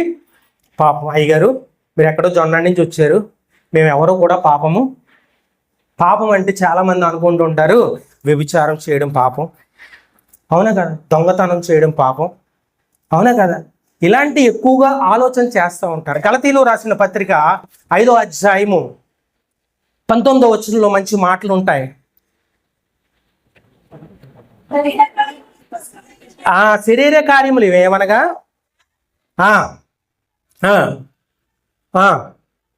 ఉమ్, ఉమ్, ఉమ్, ఉమ్, ఉమ్, ఆ, ఆ, ఉమ్, ఆ, ఆ, ఆ. చాలండి, చాలండి. ఇక్కడ ముందు అంటే మనం ఏమనుకుంటాం అంటే దేవునికి నాకు మధ్యన అడ్డుగోడగా దోషం ఉంది అంటున్నారు, పాపం ఉంది అంటున్నారు. ఆ పాపాన్ని తీసివేస్తే చాలు అంటున్నారు. నేను నరహత్య చేయలేదు, నేను వ్యభిచరించలేదు, నేను దొంగతనం చేయలేదు, ఆయనకి నాకు మధ్యన ఈ దోషం ఎలా ఉంది అని ఒక ఆలోచన మీకు వస్తే కనుక గలతీ పత్రికలో రాసిన మాట ఏంటంటే ఈర్ష్య కూడా చెప్పండి నాతో, ఈర్ష్య కూడా పాపమే. ఈర్ష్య కూడా పాపమే. అయ్యగారు కారు మీద తిరుగుతున్నారు, మన సొమ్మేది. దేవునికి స్తోత్రం. అది ఈర్ష్య, అది ఈర్ష్య. అవునా కాదా? దాన్ని ఈర్ష్య అంటారు. అమ్మ ఎన్నాళ్ళ నుంచి కష్టపడినా మనకి సంపాదన లేదు, ఈ రోజు నిన్న కాక మొన్న వచ్చారు మన ఈదులోకి చక్కగా కార్ల మీద తిరుగుతున్నారు. ఈర్ష్య, అల్లరితో కూడిన ఆటపాటలు. ఈరోజు చాలా మంది ఎడిక్ట్ అయిపోయారు. దేనికి ఎడిక్ట్ అయిపోయారంటే టీవీలకి ఎడిక్ట్ అయిపోయారు. జ్ఞాపకం చేసుకోండి. ఏదేదో దొంగతనాలు చేయక్కర్లేదు, మానభంగాలు చేయక్కర్లేదు, మటర్లు చేయక్కర్లేదు. నీలో ఈర్ష్య ఉంది అంటే గనక దేవుడికి నీకు మధ్యన పాపం అనేది అడ్డుగోడగా నిలుస్తుంది. మనం నేర్చుకోవాల్సిన మాట ఏంటంటే ఆ పాపాన్ని తీసివేయాలి. దేన్ని తీసివేయాలి? ఈ ఉపవాస కూడికల్లో మీరు నేర్చుకోవాల్సిన మాట ఏంటంటే ఆ పాపాన్ని తీసివేయాలి. పాపం అంటే నేను చెప్పాను, ఈర్ష్య కూడా ఒక పాపమే, అసూయ కూడా ఒక పాపమే. అవునా కదా? అసూయ కూడా ఒక పాపమే. అల్లరితో కూడిన ఆటపాటలు. మనం చర్చిలోనే కూర్చుంటాం, మన పిల్లలు టీవీల దగ్గర ఉంటా ఉంటారు. మనం ఇక్కడ కూర్చుంటూ ఉంటాం, మన భర్త ఎక్కడ కూర్చుంటూ ఉంటాడు. దేవునికి స్తోత్రం, హల్లెలూయా. ఒక స్టోరీ గుర్తుకు వస్తూ ఉంది. ఒక అమ్మంట ప్రార్థన చేస్తూ ఉండేదంట, మందిరానికి వచ్చి ప్రార్థన చేస్తూ ఉండేదంట. ఏమని ప్రార్థన చేసేదంటే ఏసయ్యా ఏసయ్యా ఏసయ్యా నన్ను మార్చు, నా భర్తను మార్చు, నన్ను మార్చు, నా భర్తను మార్చు, ఏసయ్యా ఏసయ్యా. భర్త ఏంటంటే తాగుబోతు. ఎవరండి? తాగుబోతు. మార్చు మార్చు మార్చు అని ప్రార్థన చేస్తే ఎంత చూసినా వాడు మారడం లేదు. ఏసయ్యా ఏసయ్యా ఏసయ్యా అంటుంది. అప్పుడు దైవజనుల దగ్గరికి వచ్చి, రాజాబాబు గారి దగ్గరికి వచ్చి, నాయన ఇన్నాళ్ళ నుంచి నేను ప్రార్థన చేస్తున్నాను, నా భర్త ఎప్పుడు కూడా తాగుడి నుంచి విడుదల పొందడం లేదు, ఏం చేయాలంటే ప్రార్థన ఎలా చేస్తున్నావా అని అమ్మా అని దైవజనులు అడిగారట. అడిగితే ఏసయ్యా ఏసయ్యా అని ప్రార్థన చేస్తున్నానంటే అలా కాదు ప్రార్థన చేయడం, నువ్వు ఈ విధంగా ప్రార్థన చేయి, తప్పనిసరిగా దేవుడు నీకు ప్రతిఫలము ఇస్తాడంటే మొత్తం మీద తలుపులు వేసుకుని ఏ విధంగా ప్రార్థన చేయమన్నాడంటే అబ్బా తండ్రి నాయన, తండ్రి నాయన, తండ్రి నాయన అని ఏం చేస్తుందండి ఆవిడ? ప్రార్థన చేస్తుందంట. ఈలోపు మనోడు మందు వేసుకుని వచ్చాడు, తలుపులు వేసేసి ఉన్నాయి కదా, కిటికీ తలుపులు తీసి చూస్తున్నాడంట. ఏం చేస్తుంది ఇది? ఏం చేస్తుంది ఆవిడ? ప్రార్థన చేసుకుంటుంది. తండ్రి తండ్రి నన్ను పరలోక రాజ్యానికి తీసుకెళ్తావు, నా భర్త చూస్తేనేమో ఎక్కడ ఉండిపోయాడు, నేను పరలోక రాజ్యానికి ఆ భర్త వెళ్తాడో లేదో అని ప్రార్థన చేస్తుంది. తండ్రి తండ్రి అంటే మొరపెడుతుందంట. ఈలో వాడు కిటికీలోని చూసి అనుకుంటున్నాడంట, ఓరి పిచ్చిదానా, నీకు తండ్రి అవుతే నాకేమవుతాడు? ఏమవుతాడు? మా అంగారు అవుతాడు. నువ్వు వెళ్ళిన చోట, నువ్వు కట్టుకున్న చోట నేను ఉండలేనేంటి అని ఆ భార్య దగ్గరికి వచ్చి ఆ విధంగా డైలాగులు వేస్తూ ఉన్నాడండి. అది కరెక్ట్ అండి? ఎవరి పరలోక రాజ్యము వారిదే, ఎవరి ప్రార్థన వారిదే, ఎవరు మోకాలు ఏడుపు వాళ్ళదే. నువ్వు వెళ్ళిపోతే నీ భర్త రాడు. ఒకవేళ నువ్వు వెళ్ళిపోతా ఉన్నావు, ఈలో భర్త చూసాడు, చెంగట్టుకున్నాడు. నువ్వు పరలోక రాజ్యానికి వెళ్ళిపోతున్నావు కదా, టపక్కని చెంగట్టేసుకున్నాడు. మరి వచ్చేస్తాడు కదా. ఈలో దేవదూత వచ్చి ఎలా కత్తిరెట్టుకుని ఏం చేసింది? ఆయన నరకంలోకి వెళ్ళిపోయాడు. దేవునికి స్తోత్రం. అంటే ఎవరి ప్రార్థన వాళ్ళదే. ఈరోజు నేను వచ్చేసాను, నా భర్త హ్యాపీగా 1000 రూపాయలు తెచ్చేస్తాడు సాయంత్రానికి వండుకుంటుగా. ఉపవాస కూడికల్లో కుటుంబంగా ప్రార్థన చేస్తే చాలా అందంగా ఉంటుందమ్మా. ఉపవాస కూడికలు కుటుంబంగా ప్రార్థన చేస్తే చాలా అందంగా ఉంటుంది. ఒకవేళ మనకి ఏదైనా జరిగింది, లీవ్ పెడతామా? జ్వరం వచ్చింది, లీవ్ పెట్టమా? ఆ థింకింగ్ అనేది మన మైండ్ సెట్లో ఉండాలి. ఆడవాళ్ళు విచిత్రం ఏంటంటే ఒకవేళ భర్త మీరు ఒక్కోసారి అడుగుతారు, ఏదండి ఏమైనా సరే గుడికి రావాలి మీరంటే, నేను రాను, నేను గుడికి వెళ్తానంటే సరే నీ ఇష్టం అంటారు. ఒప్పించలేరు, అవునా కదా? వెళ్ళిపోతానంటే. కానీ మీరు ఒప్పించాలన్న ఆలోచన మీలో వచ్చిందనుకో, పుట్టింటికి వెళ్ళాలి. మీరు ఎక్కడికి వెళ్ళాలి? ఏదేమైనా సరే పుట్టింటికి వెళ్ళాలి, వెళ్ళి తీరాలి. భర్త ఏమంటున్నాడు? నువ్వు వెళ్ళడం కుదరదు, సార్ నువ్వు వెళ్ళటము కుదరదు, ఏదేమైనా సరే ఉండాలి నువ్వు. నాకు ఎవరు వండి పెడతాడు, పిల్లలకి ఎవరు వండి పెడతాడు?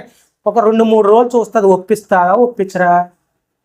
గ్యారంటీగా మీరు అనుకున్న కార్యక్రమం ఆ పుట్టింటికి వెళ్తారు, ఒక 3 రోజులు ఉండొచ్చేస్తానంటారు. 2 రోజులు టైం పడుతుంది, 1 వారం రోజులు టైం పడుతుంది. అంటే ఒప్పించే గుణము, ఒప్పించే విధానం మీలో ఉంది.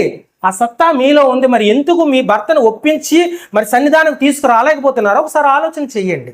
ఒప్పించే గుణం మీలో ఉంది, ఆ దమ్ము, ఆ కెపాసిటీ మీలో ఉంది. నేను డయాస్ ముందు మాట్లాడుతున్నా. దేవునికి స్తోత్రం, హల్లెలూయా. అంటే ఇక్కడ మనం నేర్చుకోవాల్సిన మాట ఏంటంటే, మీకును మాకును మధ్యన అగాధం అనేది ఏర్పడింది, అది మనము తీసివేద్దామా? మధ్యాహ్న సమయంలో తీసేద్దామా? తీసేస్తే ఒప్పుకుంటున్నాను అన్నాడు కదా, నీ ప్రార్థన ఆలకిస్తాను అంటున్నాడు కదా, తీసేయాలి. ఇప్పుడు మనం నేర్చుకున్న మాట ఏంటంటే అది తీసేయాలి. అది ఎలా తీసేయాలి, ఎవరు తీసారో, ఒకవేళ తీస్తే జరుగుతుందా లేదని మనం నేర్చుకుందాం. నా మాటలు అర్థమవుతున్నాయి కదా? దేవునికి స్తోత్రం. ఎవరో నిద్రపోవద్దు. దేవునికి స్తోత్రం, దేవునికి స్తోత్రం. ఎలాగ తీసేయాలో మనం నేర్చుకున్నాం. ఇప్పుడు మనకి నేర్చుకున్న మాట ఏంటంటే, పాపం అనేది అడ్డుగోడగా ఉంది. ఈర్ష్య కూడా పాపమే, అసూయ కూడా పాపమే, అల్లరితో కూడిన ఆటపాటలు ఇవన్నీ పాపాలే. ఇవన్నీ మన క్రమంలో చేస్తూ ఉన్నాం. అందుకే మన దేవుడు మన ప్రార్థన ఆలకించడం లేదేమో, మన బ్రతుకులు అక్కడే ఉండిపోయినాయేమో, ఒకవేళ మనం ఎదగలేకపోతున్నామేమో, మన జీతం సరిపోవడం లేదేమో, అప్పుల బాధలతో ఇబ్బంది పడుతున్నామేమో. ఇవన్నీ ఆలోచన చేసుకోండి ఒకసారి. ఏం చేయాలి ఇప్పుడు? మనం ఏం తీసివేయాలి చెప్పాలి. పాపాన్ని తీసివేయాలి. ఏం తీసివేయాలి? పాపాన్ని తీసేద్దాం. సామెతల గ్రంథము దానికంటే ముందుగా విలాప వాక్యం చూడండి. విలాప వాక్యంలో 3వ అధ్యాయము 22వ వచనం.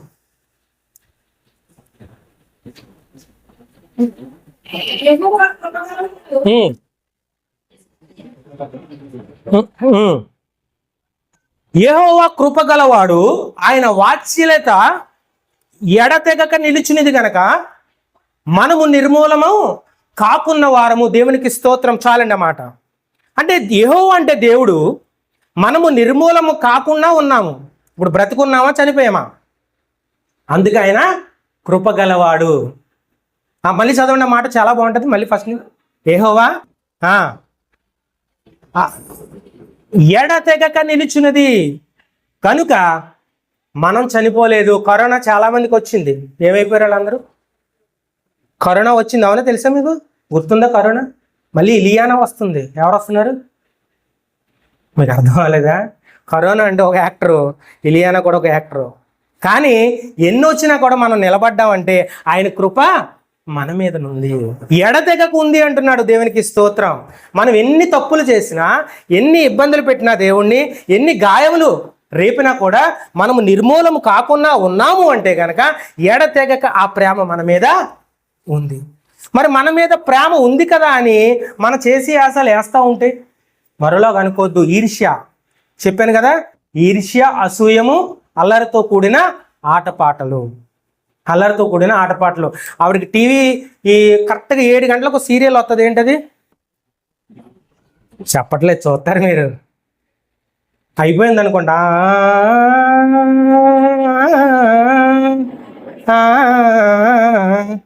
ఎవరో అన్నారు ఇక్కడ ఆరాధన అని. ఏం సీరియల్? ఆరాధన సీరియల్. అవునా? ఆరాధన అనేది కార్తీక దీపం. ఓకే, నాకు గుర్తులు. కార్తీక దీపం చాలామంది ఎడిట్ అయ్యారు దానికి. అవునా?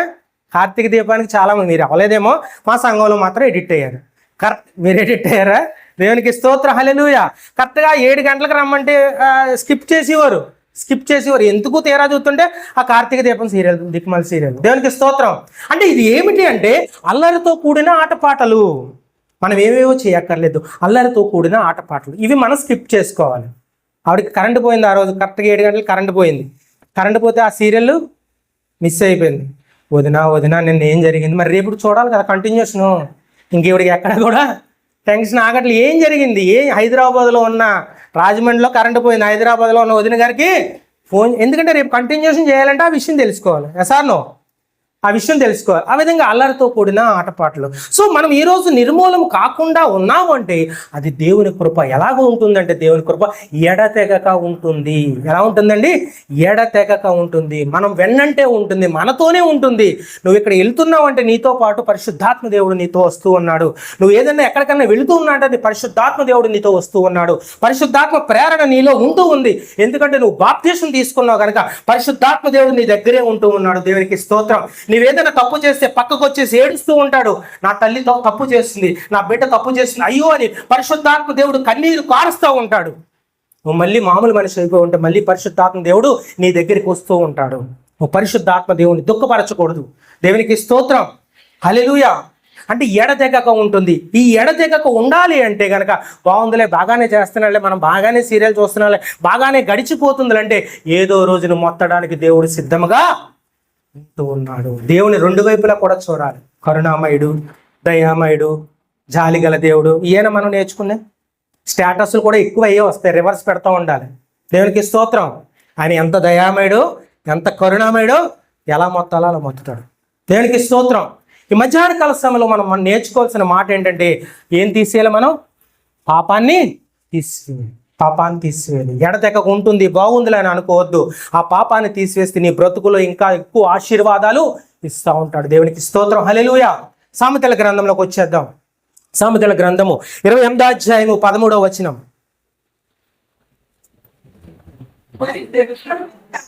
28వ అధ్యాయము 13వ వచనం.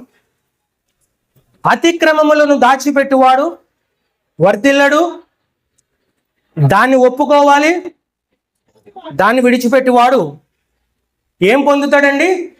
కనికరం ఏం పొందుతాడు? చెప్పాలి నాతో. ఏం పొందుతాడు? కనికరము పొందుతాడు. దేవునికి స్తోత్రం. ఈరోజు మన జీవితాల్లో కనికరము లేదు అంటే కనుక మనం దేవుడి నుంచి కనికరం పొందేవారుగా ఉండాలి. నిజమే, నువ్వు నిలబడ్డావు, ఆరోగ్యంగా ఉన్నావు, సంతోషంగా ఉన్నావు. కారణం ఏంటంటే ఎడతెగక ఆయన ప్రేమ నీ మీద నిలిచి ఉన్నది కనుక. ఎందుకంటే నిన్ను పుట్టించాడు కనుక, నువ్వు మందిరానికి వస్తున్నావు కనుక ప్రేమ అయితే మాత్రం అలాగే ఉంది. అదే బాగుంది కదా, కంటిన్యూ చేయకూడదని చెప్పాడు. ఇక్కడ చెబుతున్న మాట ఏంటంటే 3 విషయాలు విడిచిపెట్టాలి. ఏం విషయాలంటే, మళ్ళీ చదవండి అది. అతిక్రమములను దాచిపెట్టకూడదు, దాన్ని ఒప్పుకోవాలి, దాన్ని విడిచిపెట్టాలి. ఈ 3 కనుక మీ జీవితంలో చేస్తే గ్యారంటీగా కనికరము పొందుతావు. ఈ మధ్యాహ్న కాల సమయంలో ఉపవాస కూడికల్లో మీరు నేర్చుకోవాల్సిన మాట ఏంటి అంటే, నేర్చుకుంటున్నారు ఏంటంటే, పాపం అనేది అడ్డుగోడగా నిలిచి ఉంది. విననేరకు ఉండినట్లు నా చెవులు మందం కాలేదు, రక్షింపనేరకు ఉండినట్లు నా హస్తము కొరచ కాలేదు. అంటే మీకు ఒక దేవుడు వాగ్దానం చెప్తున్నాడు. ఏమిటంటే, నేను నిన్ను రక్షిస్తాను, నీ జీవితాలను మారుస్తాను, నీ బ్రతుకుని మారుస్తాను. ఎందుకంటే నీ ప్రార్థన నేను వింటాను. కానీ నీకు నాకు మధ్యది ఒక అడ్డుగోడగా వస్తూ ఉంది. ఏంటంటే పాపం అంటే ఏదోదో చేయొద్దని చెప్పాను. ఈర్ష్య కూడా పాపమే, అసూయ కూడా పాపమని నేర్చుకుంటూ ఉన్నాం. అప్పుడు సామెతల గ్రంథంలోకి వచ్చినప్పుడు ఇక్కడ 3 విషయాలు చెప్తున్నాడు. అతిక్రమములను దాచిపెట్టకూడదు అంట. అతిక్రమములు అంటే మంచి పనులేనా? మాట్లాడాలి. అతిక్రమములు అంటే మంచి పనులే కదా? కాదు, పాపపు పనులు. అతిక్రమములు అంటే పాపపు పనులు. అవి ఏం చేయకూడదు అంటున్నాడు?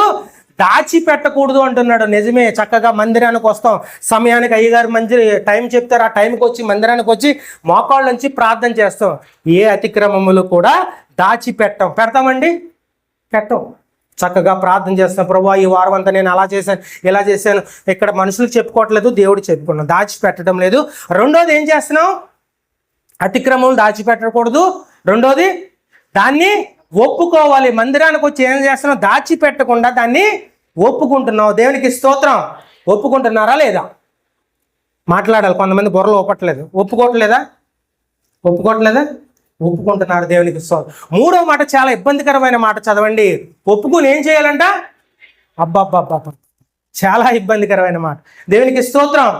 2 విషయాలు మనం బాగానే చేస్తున్నాం. 3వ విషయంకి వచ్చేటప్పటికి దాన్ని మనం ఏం చేస్తున్నామంటే విడిచిపెట్టడం లేదు. ఏం చేయట్లేదు? విడిచిపెట్టడం లేదు. మందిరానికి వస్తున్నాం, తలంటుకుని చక్కగా వస్తున్నాం, ఉపవాసం ఉండి వస్తున్నాం. ఇక్కడికి వచ్చి కన్నీరు కారుస్తున్నాం. ప్రభువా నేను ఒప్పుకుంటాను ప్రభువా, నేను పాపిని ప్రభువా, ఆమె డబ్బులు తీసాను ప్రభువా, మళ్ళీ ఇచ్చేస్తాను ప్రభువా, లేకపోతే నాకు అది దొరికింది ప్రభువా, మళ్ళీ ఇచ్చేస్తాను ప్రభువా, లేకపోతే మా పక్కింటోళ్ళు ఆ యొక్క చెత్త నా దగ్గరికి వచ్చింది, వాడిని తిట్టాను ప్రభువా, ఇంకెప్పుడు నేను తిట్టను ప్రభువా, నా భర్తను అప్పుడప్పుడు తిడుతూ ఉన్నాను ప్రభువా, నా భార్యను అప్పుడప్పుడు తిడుతూ. ఇవన్నీ కూడా మనం దేవుని మందిరంలో ఏం చేస్తున్నాం? ఒప్పుకుంటున్నాం. మన అతిక్రమములను ఒప్పుకుంటున్నాం. కానీ మనం చేస్తున్న మలసటి రోజు పని ఏంటంటే దాన్ని విడిచిపెట్టడం లేదు. ఈ మధ్యాహ్న కాల సమయంలో దేవుడు నీతో మాట్లాడాలి అంటే, ఆయన హస్తము నీ మీద ఉండాలి అంటే, ఆయన రక్షించాలి నిన్ను అంటే, నువ్వు ఉన్నత స్థితిలోకి వెళ్ళాలంటే, నీ జీవితం బాగుపడాలంటే, నీవు మంచి కుటుంబంగా కట్టబడాలి అంటే గనక వాటిని ఒప్పుకుంటున్నావు, మంచిదే. నీ అతిక్రమములు నీకు తెలుసు, మంచిదే. మాకెవ్వరికీ తెలియదు, అది నీకే తెలుసు.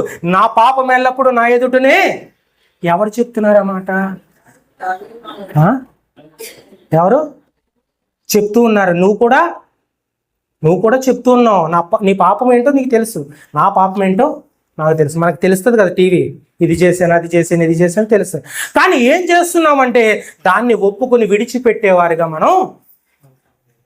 ఒకవేళ అలాగ కనుకుంటే మనం ఏం చేయాలి? ఇప్పుడు దాన్ని ఒప్పుకొని ఏం చేయాలి? విడిచిపెట్టాలి. విడిచిపెడదామా? విడిచిపెట్టొద్దా?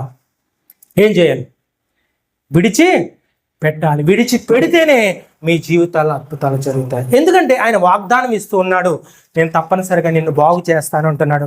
కానీ మధ్యాహ్న కాల సమయంలో మనం ప్రతి వారం చేస్తున్న పని ఏంటంటే అన్ని ఒప్పుకుంటున్నాం, ఈ పాపం ఆ పాపం అని ఒప్పుకుంటున్నాం, కానీ దాన్ని విడిచిపెట్టేవారుగా ఉండలేకపోతున్నాం.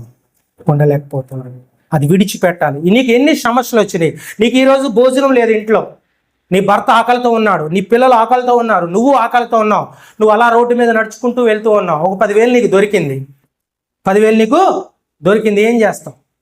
ఫ్రాంక్గా చెప్పండి, నిజంగా చెప్పండి. భర్త ఆకలితో ఉన్నాడు, ఆమె ఆకలితో ఉంది, బిడ్డలు ఆకలితో ఉన్నారు, నీకు వెళ్ళే దారిలో 10,000 దొరికింది, ఏం చేస్తారు? చెప్పండి, ఫ్రాంక్గా మాట్లాడండి. వెంటనే తీసుకుని ఎందుకంటే మీ ఆలోచన ఎలా ఉంటుందంటే, మేము ఆకలితో ఉన్నాం కదా, దేవుడే దీన్ని ఇచ్చా. అదొక థింకింగ్, మళ్ళీని అదొక పాజిటివ్ థింకింగ్. మా అయ్యగారు చెప్తారు, ఎప్పుడు నువ్వు పాజిటివ్ థింకింగ్తో ఉండవే అయిపోతారని. నిజంగా అలా ఉందేమో, దొరికింది 10,000. కానీ ఆ 10,000 ఎక్కడ తీసుకెళ్తుందంటే తన భర్తను బాగు చేసుకోవడానికి, హాస్పిటల్ ఫీజు కట్టడానికి 10,000 తీసుకెళ్తుంది ఆమె. లేకపోతే అతను తీసుకెళ్తున్నాడు భార్యను బాగు చేసుకోవడానికి, లేకపోతే పిల్లలు బాగు చేసుకోవడానికి, లేకపోతే స్కూల్ ఫీజు కట్టడానికి, లేకపోతే వివాహానికి కొంత అడ్వాన్స్ ఇవ్వడానికి తీసుకెళ్తున్నాడు 10,000. ఎంత బాధపడి ఉంటాడు ఒకసారి ఆలోచన చేయండి. నువ్వేం చేస్తావు? తీసుకెళ్ళి జేబులో పెట్టుకున్న శుభ్రంగా భోజనం చేసి చిన్న వాటిలో కూడా నమ్మకంగా ఉండడం. దాన్ని ఏమంటారంటే ఒప్పుకొని విడిచిపెట్టాలి. నువ్వు విడిచిపెట్టే క్రమం ఏంటంటే ఆ 10,000 తీసుకెళ్ళి ఎవరిదమ్మా అవసరమైతే ఆ 10,000 తీసుకెళ్ళి పోలీస్ స్టేషన్లో, మా వీధిలో 10,000 దొరికిందండి, ఎవరు పోగొట్టుకున్నారో అని నువ్వు ఇవ్వగలిగితే నీ జీవితాలు అద్భుతాలు జరుగుతాయి. దేవునికి స్తోత్రం. గట్టిగా చప్పట్లు కొడదాం. అది విడిచిపెడతామంటే దేవుడే పంపించాడు ఈ 10,000, చాలా బాగుంది, ఈరోజు చికెన్ బిర్యానీ తినచ్చు. అది కాదు. ఒప్పుకుని ఏం చేయాలి? మనం విడిచిపెట్టాలి, నమ్మకంగా ఉండాలి. ఎప్పుడైతే నువ్వు 10,000 అక్కడ తీసుకెళ్ళి నిజంగా ఇచ్చావో నీ దేవుడు నీ ఇంటిలోకి ₹1,00,000 పంపుతాడు. ఆ నమ్మకం నీకు ఉండాలి. దేవునికి స్తోత్రం, హల్లెలూయా. ఆ నమ్మకం లేనప్పుడు నువ్వు విడిచిపెట్టేవారుగా నువ్వు ఉండడం లేదు. ఇది కూడా దేవుని పరీక్ష అనుకోవాలి, దేవుని పరీక్ష. ఇప్పుడు మనం ఒక కంక్లూజన్కి వద్దాం. నిజంగా మీరు చెప్పినట్టు అయ్యగారు, ఈ రోజు నుంచి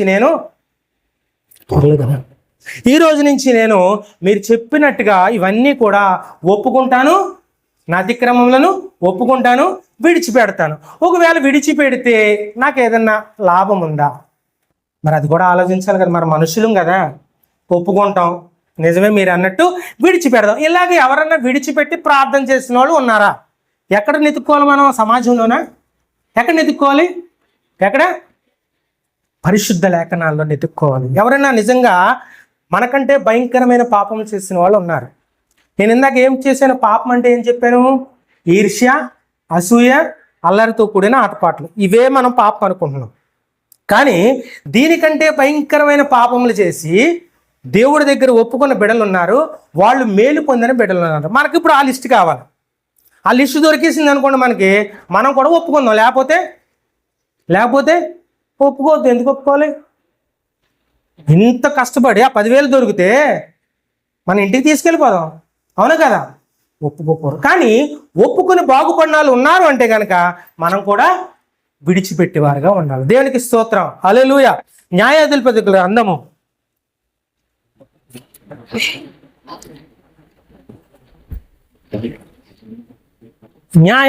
గ్రంథము అక్కడ అలా తీసి ఉంచండి. 15లోకి వెళ్ళి ఉండండి, 15వ అధ్యాయంలోకి వెళ్ళి ఉండండి అంతే. దీనికోసం చిన్న స్టోరీ చెప్తాను మీకు. నా మాటలు అర్థమవుతున్నాయి కదా? ఇప్పుడు మనం ఏం చేసాం? ఫస్ట్ నుంచి ఒక స్టోరీ చేసుకుంటూ వచ్చాం. దేవుడు మన మాట వినాలంటే మన మధ్యలో ఉన్న పాపాన్ని తీసివేయాలి. అది క్లారిటీ వచ్చేసింది. పాపాన్ని తీసివేయాలంటే ఏంటి? మందిరానికి రావాలి, అతిక్రమంలో ఒప్పుకోవాలి, ఇప్పుడు విడిచిపెట్టే క్రమంలో మనం ఉన్నాం.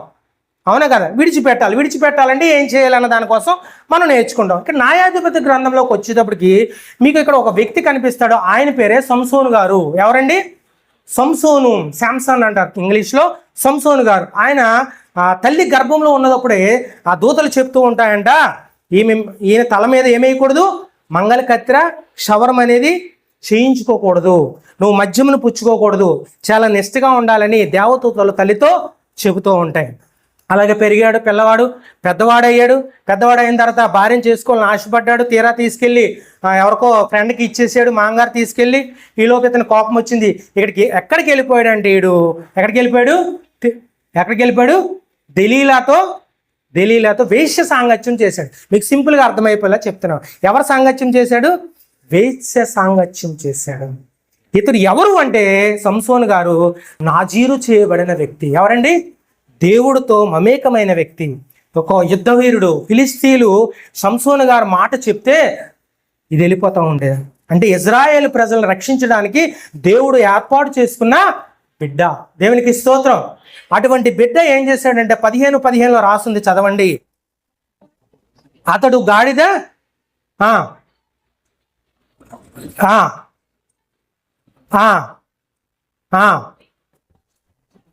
ఎంతమందిని చంపేశాడండి?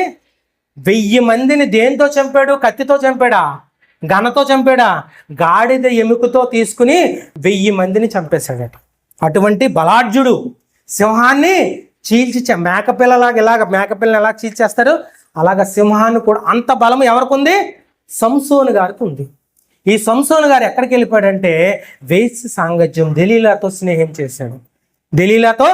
స్నేహం చేశాడు. చాలామంది ఇప్పటికీ కొంతమంది వివాహాలు అయిన వాళ్ళు కూడా, స్త్రీలు కావచ్చు పురుషులు కావచ్చు, నేను సంఘాన్ని మిమ్మల్ని ఉద్దేశించి మాట్లాడలేదు, మా లైఫ్లో చాలామంది ఉన్నారు, చూస్తూ ఉన్నాం.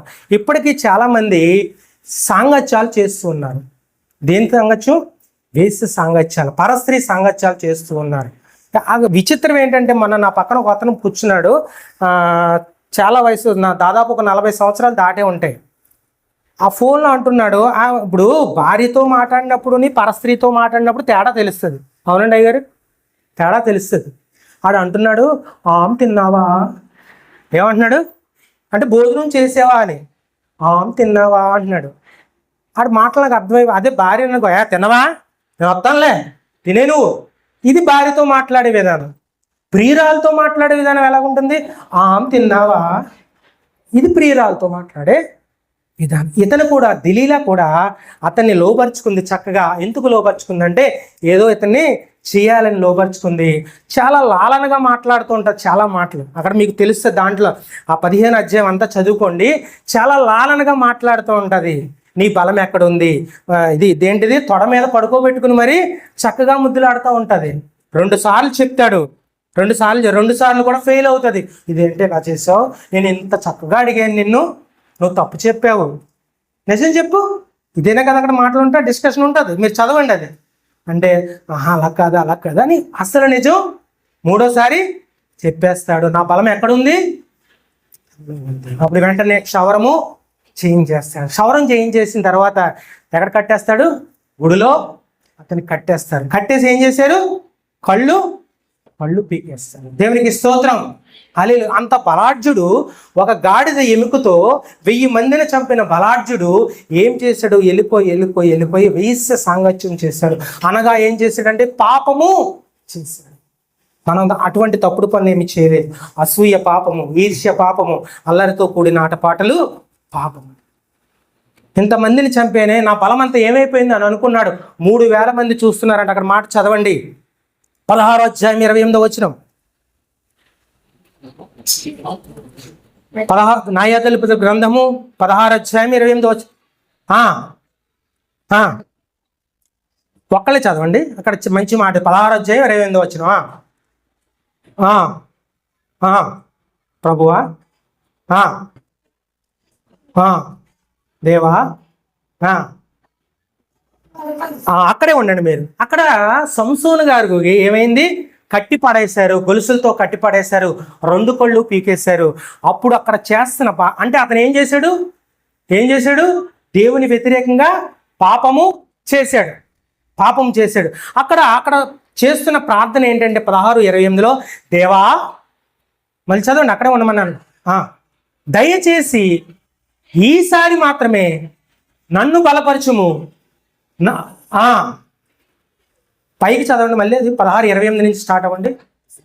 అప్పుడు సంసోను, యెహోవా ప్రభువా, దయచేసి నన్ను జ్ఞాపకం చేసుకునుము. దేవా, దయచేసి ఈసారి మాత్రమే చాలండి. అక్కడ సంసోను గారు ఏం చేస్తున్నాడంటే చక్కగా ప్రార్థన చేస్తున్నాడు. ఏం చేస్తున్నాడండి? దేవా. అక్కడ ప్రార్థన కూడా చాలా బాగుంది చూడండి. దయచేసి ఏంటండి, 2 సార్లు వచ్చిందన్నమాట. దయచేసి ఈసారికే నన్ను జ్ఞాపకం చేసుకుని. దయచేసి ఎప్పుడైనా ప్రార్థన చేసావా? నేను ఎంతే పాపాత్మురాలే, నా బ్రతుకు మారదేమో, నేను ఎంత మాట టీవీల దగ్గరికి వెళ్తున్నాను, నా బ్రతుకు మారదేమో. భయంకరమైన వ్యభిచారి సంసోను గారు చేస్తున్న ప్రార్థన ఏంటి అంటే, దయచేసి నన్ను జ్ఞాపకం చేసుకోండి, దయచేసి నన్ను జ్ఞాపకం చేసుకోండి. ఒకవేళ మీ జీవితంలో కూడా ఏమన్నా ఆటుపోట్లు వచ్చి ఉంటే కనుక, దేవుడు కనికరించే దేవుడు. మనం ఇప్పుడు ఏం చేయాలంటే ఒప్పుకుని విడిచిపెట్టాలి. ఇక్కడ సంసోను గారు చేస్తున్న ప్రార్థన కూడా అదే. దయచేసి ఈ మాట బాగా గుర్తుపెట్టుకోండి. దయచేసి అంటే దేవుడు దయచేసాడా లేదా? అక్కడ కింద చదువుకుంటూ ఉంటే, నేను ముందుకు వెళ్తాను, కింద చదువుకుంటూ ఉంటుంటే అక్కడ కళ్ళు ఉన్నప్పుడు కంటే, చదవండి ఆ మాట, కింద కంటే చదివేయండి, 28 కిందకి.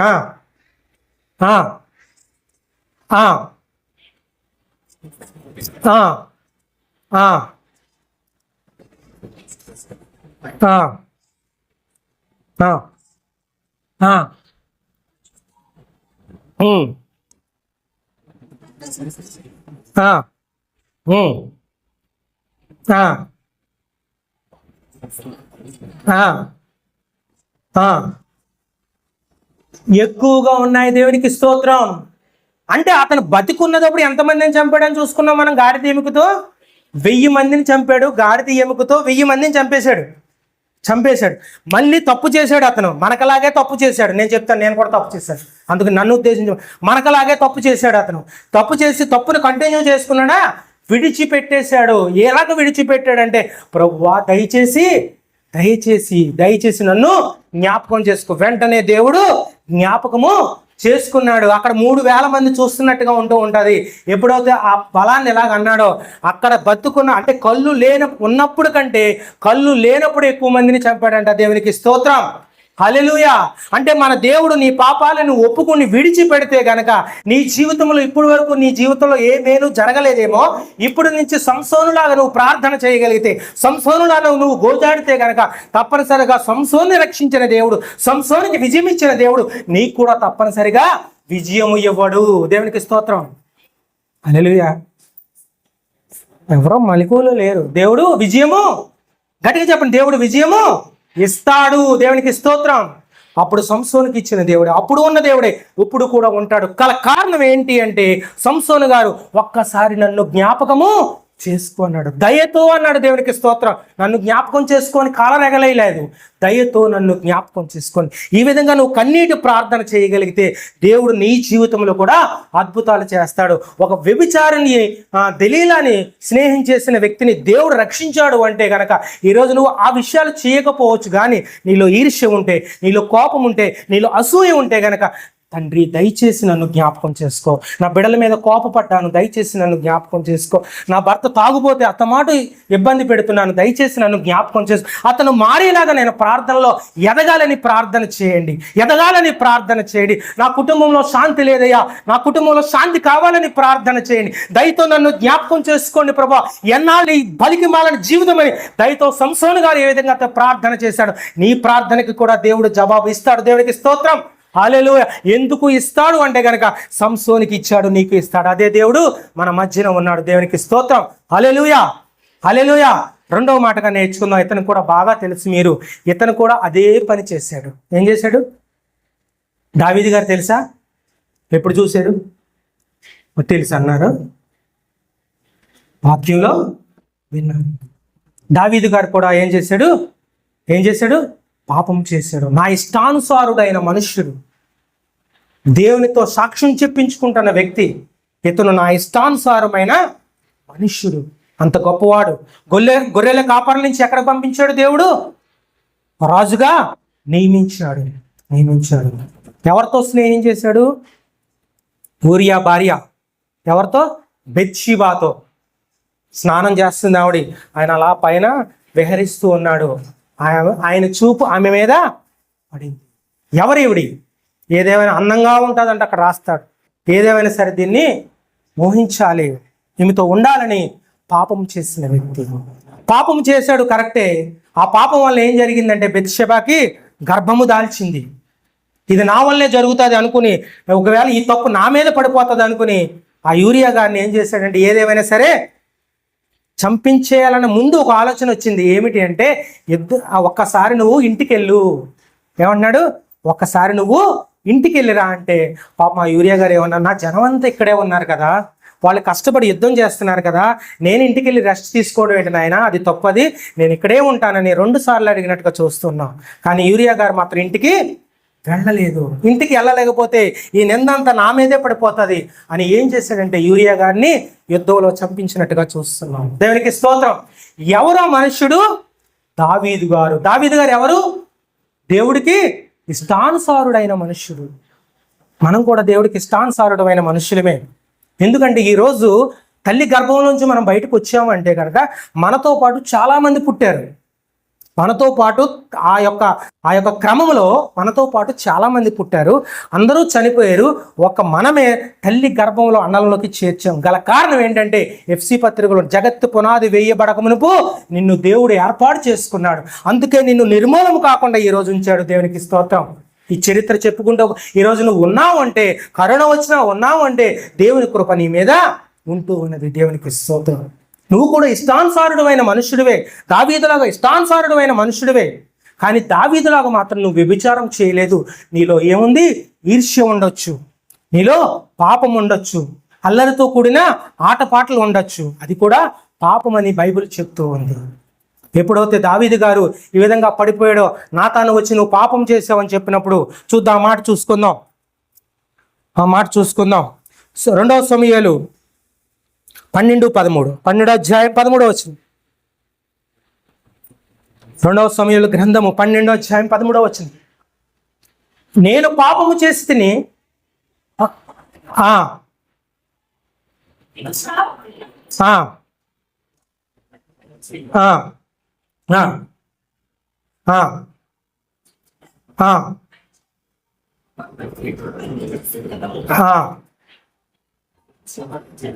అదంతా వదిలేండి. ఇక్కడ ఏం చేసి పైన మాట ఏం చూసుకుంటాం అంటే, నేను పాపము చేసి తిని అని ఒప్పుకున్నాడు.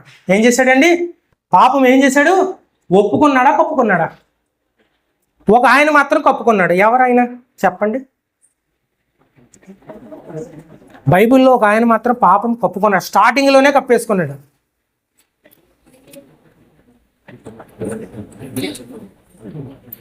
దేవునికి స్తోత్రం. హల్లెలూయా. కయ్యన్ గారు ఉన్నాడా? చచ్చిపోయాడా?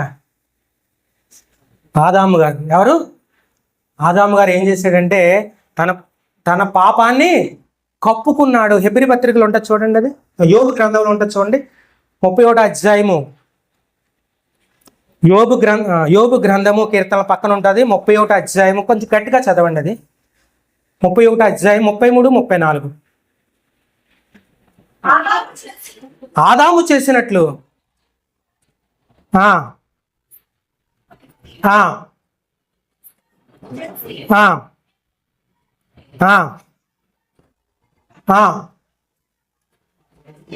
రొమ్ములో నా పాపము కప్పుకొని ఎడల పరమనున్న దేవునికి నేను వేషధారిని అవుతాను. దేవునికి స్తోత్రం. ఆదాము గారు ఏం చేశాడంటే పాపాన్ని కప్పుకున్నాడు, ఒప్పుకోలేదు. ఒప్పుకున్నాడండి. ఒప్పుకోలేదు. దేవుడు వచ్చాడు, చక్కగా వచ్చి, ఆదామా ఎక్కడ ఉన్నావంటే చెట్టు చాటున ఉండి సమాధానం చెప్తున్నాడు. ఏంటి నాయన చెట్టు చాటు ఉండి సమాధానం చెప్తున్నావు? నేను తినవద్దన్న పండుని తిన్నావా అని అడిగాడు. తిన్నాను ప్రభువా అంటే అయిపోయేది, ఈ స్టోరీ ఉండేది కాదు. ఏం చేశాడు? తింటివా అని అడిగాడు. తినలేదు అన్నాడు. ఏం చేశాడు? భార్య మీద నువ్విచ్చిన ఆ స్త్రీ నాకు, ఎందుకే ఆ స్త్రీ ఎవరిచ్చారనేది దేవుడు లిస్ట్ చూసుకుంటున్నాడు. అంటే ఎవరిచ్చారు ఆ స్త్రీని? దేవుడే ఇచ్చాడు. ఎవరిచ్చారు? తస్సరి ఈడు నా మీదే గెంటేశాడు. స్త్రీ దగ్గరికి వెళ్ళాడు దేవుడు, నువ్వు పండు మీ భర్తకి ఇచ్చావంటే నేనేమలేదు, ఎవరిచ్చారు? పాము, సర్పం కదా, అదేగా చెప్పింది. సర్పం, నువ్వు ఏర్పాటు చేసిన సర్పమే ఇది ఇచ్చిందండి. మళ్ళీ సర్పం దగ్గరికి వెళ్ళి సర్పాన్ని ఎవరు తయారు చేశాడు? దేవుడే తయారు. అంటే మొత్తం నెపమంతా ఎవరి మీద గెంటేశారు? దేవుడి మీదే గెంటేశారు. పాపాన్ని తన రొమ్ములో కప్పుకొని ఉన్నాడు. అందుకే ఏం చేశాడు? దేవుని దృష్టిలో నిర్దోషిగా అయిపోయాడు. ఇక్కడ దావీదు గారు ఏం చేశాడంటే, నేను పాపము చేశాను ఒప్పుకున్నాడు. దేవునికి స్తోత్రం. శాంసన్ గారు కూడా ఒప్పుకున్నాడు కనుక కనికరం పొందాడు, విజయం పొందింది. దావీదు గారు కూడా ప్రార్థన చేశాడు. 51వ అధ్యాయం కీర్తన గ్రంథము చదవండి, మంచి మాటలు. కీర్తన గ్రంథము 51వ అధ్యాయం మొదటి నుంచి చదవండి.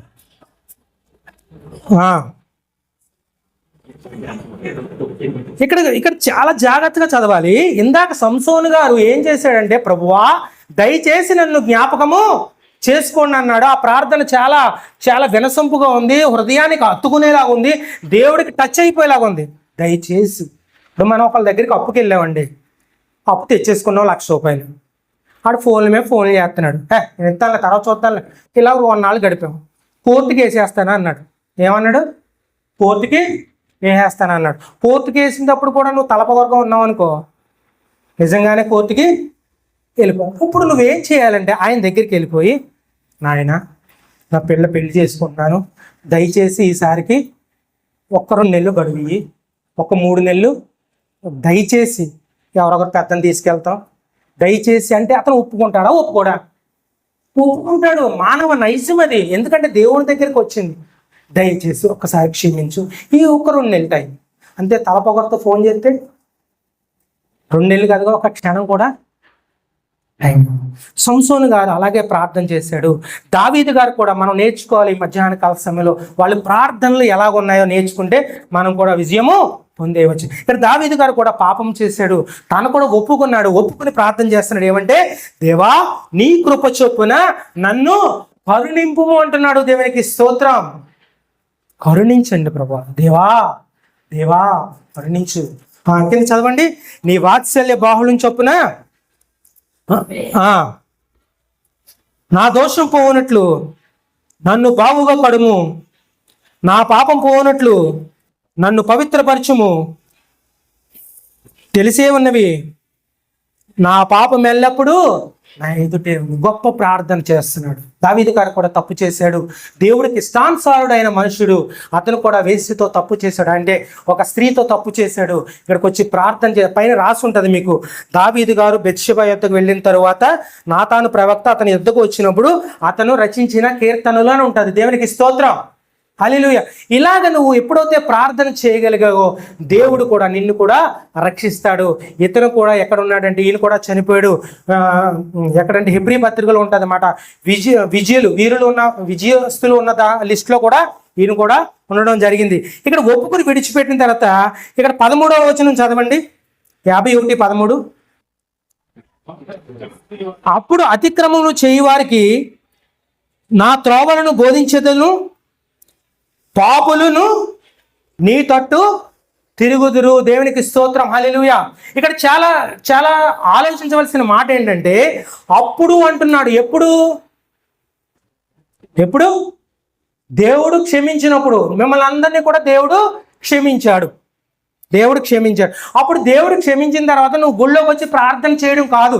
అప్పుడు ఏమి చేయాలంటే, చదవండి అది మాట. అతిక్రమములు చేయి వారికి నీ త్రోవలను బోధిస్తాను అంటున్నాడు. దేవునికి స్తోత్రం. నన్ను రక్షించు ప్రభువా, ఈ భయంకరమైన పరిస్థితిని నన్ను రక్షించు ప్రభువా. నన్ను నువ్వు గనక రక్షించగలిగితే అప్పుడు నీ త్రోవలనియు నేను రక్షించబడతాను, నా కుటుంబం ఆశీర్వదించబడుతుంది, నా కుటుంబం ఉన్నత స్థితిలోకి వెళ్తుంది. అప్పుడు ఈ బోధలన్నీ కూడా నేను ప్రజలకి తెలియజేస్తాను అంటున్నాడు. దేవునికి స్తోత్రం. ఈరోజు నువ్వు రక్షించబడ్డావు అంటే నీ సాక్ష్యము ప్రజలకి తెలియజేయాలి, నీ మందిరము విస్తరించబడాలి. నువ్వు వస్తున్నప్పుడు ఎవరెవరు కొత్త వారిని తీసుకుని తెచ్చుకుంటూ ఉండాలి. ఇక్కడ దేవుడు దావీదు గారు చెప్తున్న మాట ఏంటంటే, అప్పుడు మళ్ళీ చదవండి. అప్పుడు అతిక్రమములు చేయవారికి, అంటే పాపములు చేయవారికి నీ బోధలను నేను బోధిస్తాను అంటున్నాడు. అంటే సింపుల్గా చెప్పాలంటే సువార్తను ప్రకటించేవారుగా మీరు ఉండాలి. నువ్వు రక్షించబడిన తర్వాత, నీ కుటుంబాల్లో అద్భుతాలు జరిగిన తర్వాత, నీ కుటుంబాల్లో మేలులు చేసిన తర్వాత నువ్వు ఊరికనే కూర్చునకూడదు. అతిక్రమములు ఎవరైతే చేస్తున్నారో వాళ్ళ దగ్గరికి వెళ్ళి నువ్వు సువార్త ప్రకటించేవారుగా ఉండాలి. దేవునికి స్తోత్రం, దేవునికి స్తోత్రం, హల్లెలూయా. దావీదు గారు చెప్తున్న మాట ఏంటంటే, నేను విడిచిపెట్టను ప్రభువా, నేను విడిచిపెట్టను నాయన. నువ్వు మేలులు చేసావు తండ్రి. ఊళ్ళోకి వచ్చి ముసుగేసుకుని ప్రార్థన చేయడం కాదు, అనేక చోట్లకి వెళ్ళి అనేక మందిని నీ మందిరానికి నడిపిస్తానని దావీదు గారు చెప్తున్న మాట. ఈ మధ్యాహ్న కాల సమయంలో మనం కూడా ఆ మాట మనం అనుకోవాలి. నేను మేలు పొందాను, నా కొడుకు బాగుంది, నా కుటుంబంలో అప్పులు తీరాయి, నా కుటుంబంలో శాంతి వచ్చింది, నా కుటుంబంలో సమాధానం వచ్చింది, నా కుటుంబంలో అందరికీ రక్షణ దొరికింది. ముఖ్యంగా కొంతమంది భర్త రక్షణ పొందితే భార్య రక్షణ పొంద నా పిల్లలిద్దరు కూడా రక్షణ పొందారు. ఎందుకంటే పిల్లలిద్దరు ఆడపిల్లలు, చాలా ఫోన్లు వచ్చినాయి మాకు. మనమేంటి, మన కులం ఏంటి, నువ్వేదో మునిగిపోయావు, నువ్వేదో దిగిపోయావు, రేపొద్దున ఆ పిల్లలకి ఏం చేయాలి, పెళ్ళిళ్ళు చేయాలి. నువ్వు బాప్తిజం ఇచ్చేస్తున్నావు, బాప్తిజం ఇస్తే మళ్ళీ ప్రభు పెళ్ళి అంటావు, ప్రభు పెళ్ళి చేయడానికి ఎవరు లేరు. ఎన్నో ఫోన్లు వచ్చినాయి, మా అత్తగారి దగ్గర నుంచి ఫోన్లు వచ్చినాయి. వాళ్ళు మారలేదు, ఎవరో మారలేదు ఫోన్లు వచ్చినాయి. ఈరోజు ఇక్కడ చెప్తున్న మాట ఏంటంటే, నేను రక్షించినందుకు వందనాలయ్యా. నేను అనేక మందికి నీ అతిక్రమములకు, ఎవరైతే అతిక్రమములు చేస్తున్నారో వాళ్ళందరికీ నేను చెప్తాను ప్రభువా. దేవునికి స్తోత్రం, హల్లెలూయా. మొట్టమొదటి ఎవరి కోసం నేర్చుకున్నాం, ఎవరు ప్రార్థన నేర్చుకున్నాం? సంసోను గారు ప్రార్థన, ప్రభువా దయచేసి నన్ను జ్ఞాపకం చేసుకోమన్నాడు. రెండవ మాట ఎవరు నేర్చుకున్నాం? దావీదు గారు కూడా నన్ను కరుణించండి ప్రభువా. ఏం చేశాడు? కరుణించండి అంటే కరుణించాడు. ఆయన కూడా వీరుల్లో ఉన్నట్టుగా హెబ్రీ పత్రికలో చూస్తూ ఉంటాం. దేవునికి స్తోత్రం. ఇక మూడో మాటగా నేర్చుకుని ముగించుకుందాం. మూడో మాటగా అహాబు గారి కోసం నేర్చుకుందాం. రాజుల మొదటి గ్రంథము 21వ అధ్యాయము 25, 27, 29 నుంచి చదివండి. రాజుల 21వ అధ్యాయం, మొదటి రాజులు 21వ అధ్యాయము. ఒకసారి 19 చదవండి అమ్మా. 21, 19.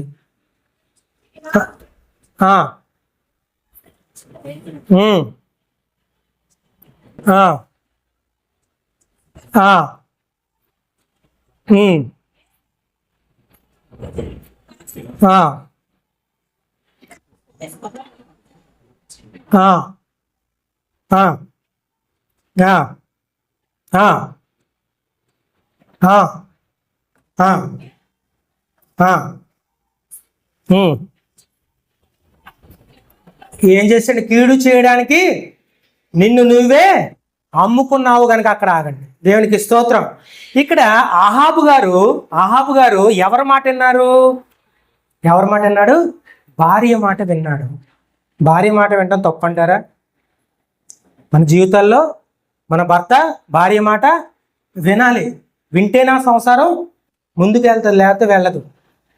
కానీ ఇక్కడ ఏంటంటే, ద్రాక్ష తోటల కోసం చిన్న గొడవ వస్తే భార్య ఏదో విధంగా వాడిని చంపించాలని చూసింది. రాంగ్ డైరెక్షన్ ఇచ్చింది అహాబు గారికి. ఏం చేసింది? రాంగ్ డైరెక్షన్ ఇచ్చింది. మన జీవితాల్లో ఎన్నో వస్తాయి, ఒడిదుడుకులు వస్తాయి. ఇలా చేస్తే బాగుంటుంది. ఆడది ఎప్పుడైతే చెప్పిందో, భార్య ఎప్పుడైతే చెప్పిందో, భర్త దానికి స్టెప్ వేయడానికి ముందుకు వచ్చేస్తూ ఉంటాడు. ఎందుకంటే చాలామంది అంటూ ఉంటారు, నీ విజయానికి గల కారణం ఏంటి అంటే ఏమంటారు? నా భార్యే నా విజయానికి కారణం అంటాడు. కానీ ఇక్కడ విజయానికి కారణం భార్యే. కానీ అహాబు ఏం చేశాడు? తప్పు చేశాడు. అక్కడ అంటున్నాడు, నేను యెహోవా దృష్టికి తప్పు చేశాను. 25 నుంచి చదవండి. 21, 25 నుంచి.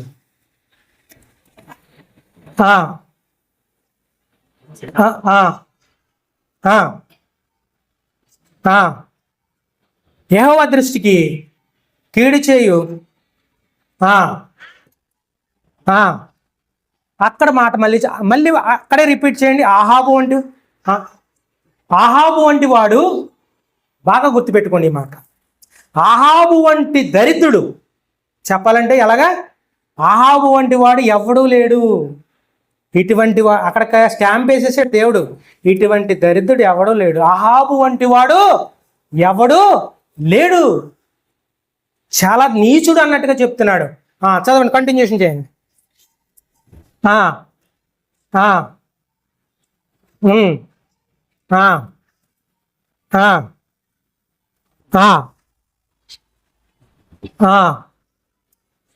ఆహాబు ఆ మాటలు విని తన వస్త్రములు చింపుకొని గోనెపట్ట కట్టుకుని ఉపవాసం ఉండి పరుండి దిగులు పడుచున్నాడు. ఏం చేస్తున్నాడండి? నేను చేసింది తప్పు. ఆహాబు ఏమనుకున్నాడు? నేను చేసింది తప్పు, నేను చేసింది పాపము, ఒకరిని చంపడం ఏంటి అని తెలుసుకున్నాడు. తప్పు తెలుసుకుని ఏం చేశాడంటే గోను పట్టా కట్టుకున్నాడు, ఉపవాసం ఉన్నాడు, బూడిదలో దొరికినట్టుగా చూస్తున్నాం. అప్పుడు ఎవరు వచ్చారండి అక్కడికి? చదవండి అది. యెహోవా వాక్కు ఇలాగూ సెలవిచ్చును. ఆహాబు ఎవరికి భయపడ్డాడు? దేవుడికి భయపడ్డాడు. దేవునికి స్తోత్రం. హల్లెలూయా. గట్టిగా చెప్పండి హల్లెలూయా. నాకు భయపడి వినయముగా ప్రవర్తించుట. దేవునికి స్తోత్రం. చూచితివా, నాకు భయపడి అతడు వినయముగా ప్రవర్తించుట చేత ఆ అపాయము అతని కాలమందు సంభవించకుండా చాలండి. దేవునికి స్తోత్రం. హల్లెలూయా. మొట్టమొదటి ఎవరి కోసం నేర్చుకున్నాం? సంసోను గారి ప్రార్థన. ఆయన కూడా తప్పు చేశాడు. ఆ తప్పును తీసుకెళ్ళి పక్కన పెట్టేశాడు, ఒప్పుకున్నాడు. ఏం చేశాడు? విడిచిపెట్టేశాడు. ఆయన రక్షించబడ్డాడు. రెండోది, దావీదు గారు కూడా ఏం చేశాడు? తప్పు చేశాడు. ఆయన కూడా పాపాన్ని ఒప్పుకుని విడిచిపెట్టేశాడు. ఆయన కూడా విశ్వాస వీరుల్లోకి వెళ్ళిపోయాడు. మూడోది ఎవరు అంటే అహాబు కోసం నేర్చుకుంటున్నా. దేవుడు ముద్రేసిన మాట ఏంటంటే ఇటువంటి వాడు ఎవ్వడూ లేడు. అంటే అతనికంటే మనం గొప్పవారమా కాదా? మీకు అర్థం అవ్వాలి. ఏమన్నా చంపేరేటి అలా చూస్తున్నారు?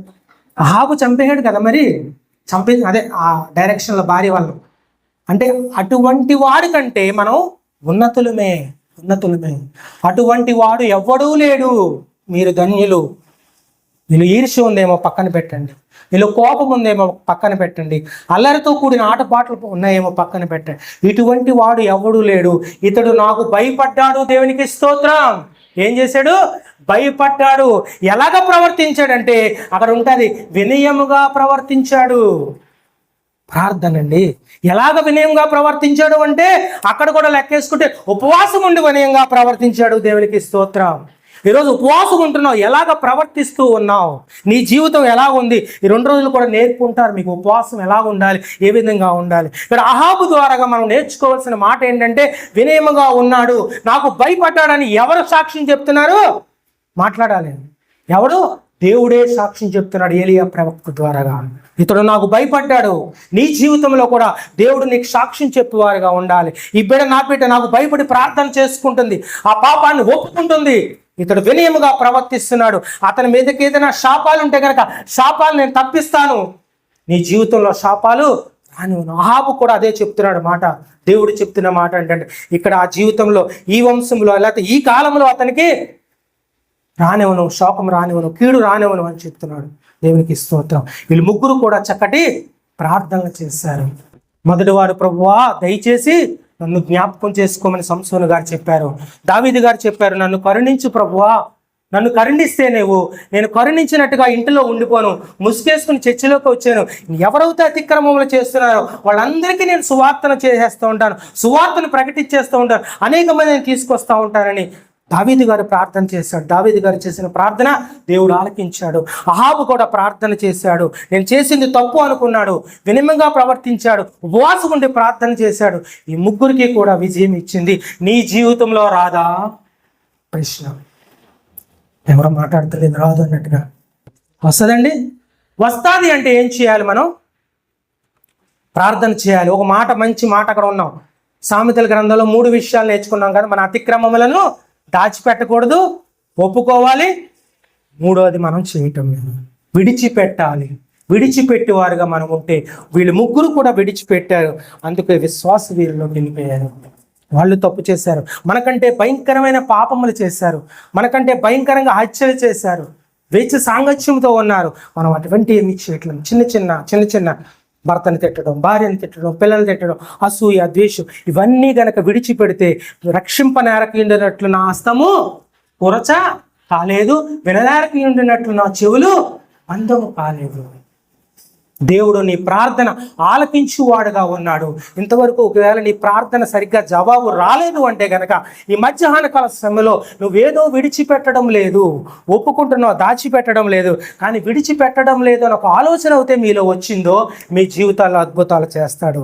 ఎందుకంటే ఆల్రెడీ అందరికీ చేసిన దేవుడే, అందరికీ చేసిన దేవుడు మన జీవితాలు కూడా విజయము ఇస్తాడు. ఎందుకు ఇవ్వడని మన కాళ్ళు పట్టుకుని అడుగుదాం దేవుణ్ణి. ఎందుకు ఇవ్వవు ప్రభువా? వాళ్ళకి ఇచ్చావు కదా, సంసోనికి ఇచ్చావు కదా, దావీదు గారికి ఇచ్చావు కదా, అహాబుకి ఇచ్చావు కదా, నాకు ఎందుకు ఇవ్వవు? నేను ఉపవాసం ఉండి ప్రార్థన చేస్తున్నాను, నాకు ఎందుకు ఇవ్వవు అని నువ్వు ప్రార్థన చేస్తే, నువ్వు ఏదైతే ఆలోచన చేసుకుని ఉపవాసం ఉండి ప్రార్థన చేసి, నీ కుటుంబంలో రక్షణ లేదా, రక్షణ కోసం ప్రార్థన చేయండి. నీ కుటుంబంలో శాంతి లేదా, శాంతి కోసం ప్రార్థన చేయండి. నీ కుటుంబంలో నీ బిడ్డలు మాట వినడం లేదా, ఉపవాసం ఉండి ప్రార్థన చేయండి. నీ కుటుంబంలో పెళ్లిండి జరగడం లేదా, ఉపవాసం ఉండి ప్రార్థన చేయండి. నీ కుటుంబంలో గర్భఫలాలు రావడం లేదా, ఉపవాసం ఉండి ప్రార్థన చేయండి. ఈ కుటుంబంలో ఎన్నో మేలు చేయడానికి దేవుడు సిద్ధంగా ఉన్నాడు. చెప్పడం కూడా దేవుడు మహిమపడతాం. ఎన్నో సిద్ధంగా ఉన్నాడు దేవుడు. ఎందుకు నువ్వు మౌనంగా ఉంటున్నావు నాకు అర్థం కావడం లేదు. ఎన్నో మేలుడు చేసిన దేవుడు, నా జీవితంలో నా తండ్రి బ్రతుకును మార్చిన దేవుడు, నా జీవితంలో నా బ్రతుకుని మార్చిన దేవుడు, నా జీవితంలో నా తల్లి నాగ వెంకట సత్యనారాయణ పేరు పెట్టింది అంటే ఆ దేవుళ్ళే ఉన్నారని. కానీ ఇప్పుడు నా తల్లి ముసలిది అయినప్పటికీ కూడా ప్రకటన చేస్తుంది, యెహోవా ఇచ్చు గర్భఫలము, యెహోవా ఇచ్చు బహుమానమని ప్రకటన చేస్తుంది. ఆ దేవుడే మీకు ఉన్నాడు. ఎందుకు మీకు విజయం రాదు? ఎందుకు మీకు విజయం రాదు? ఒకసారి ఆలోచన చేసుకోండి. ఎక్కడ లోపం ఉందో తెలుసుకోండి. 2 రోజులు ఘనంగా జరిగినాయి. ఈ 3వ రోజు కూడా దేవుడు మీతో మాట్లాడాడనే నేను అనుకుంటూ ఉన్నాను. దేవునికి స్తోత్రం. నా మాటలు కాదు, నా శక్తి కాదు, నా బలం కాదు, నేను ఆలోచన చేసుకుని వచ్చాను. పరిశుద్ధాత్మ దేవుడే నీతో మాట్లాడుతూ ఉన్నాడు. ఇప్పుడు ఎవరు వచ్చారు, ఎవరు చెప్తున్నారు దేవుడు నాతో మాట్లాడాడని? మీరు ఎప్పుడైతే కూర్చొనగలిగారో మీ జీవితంలో ఎన్నో మేలులు జరుగుతాయి. అటువంటి మేలులు జరగాలని ఈ నా మాటలు ముగిస్తూ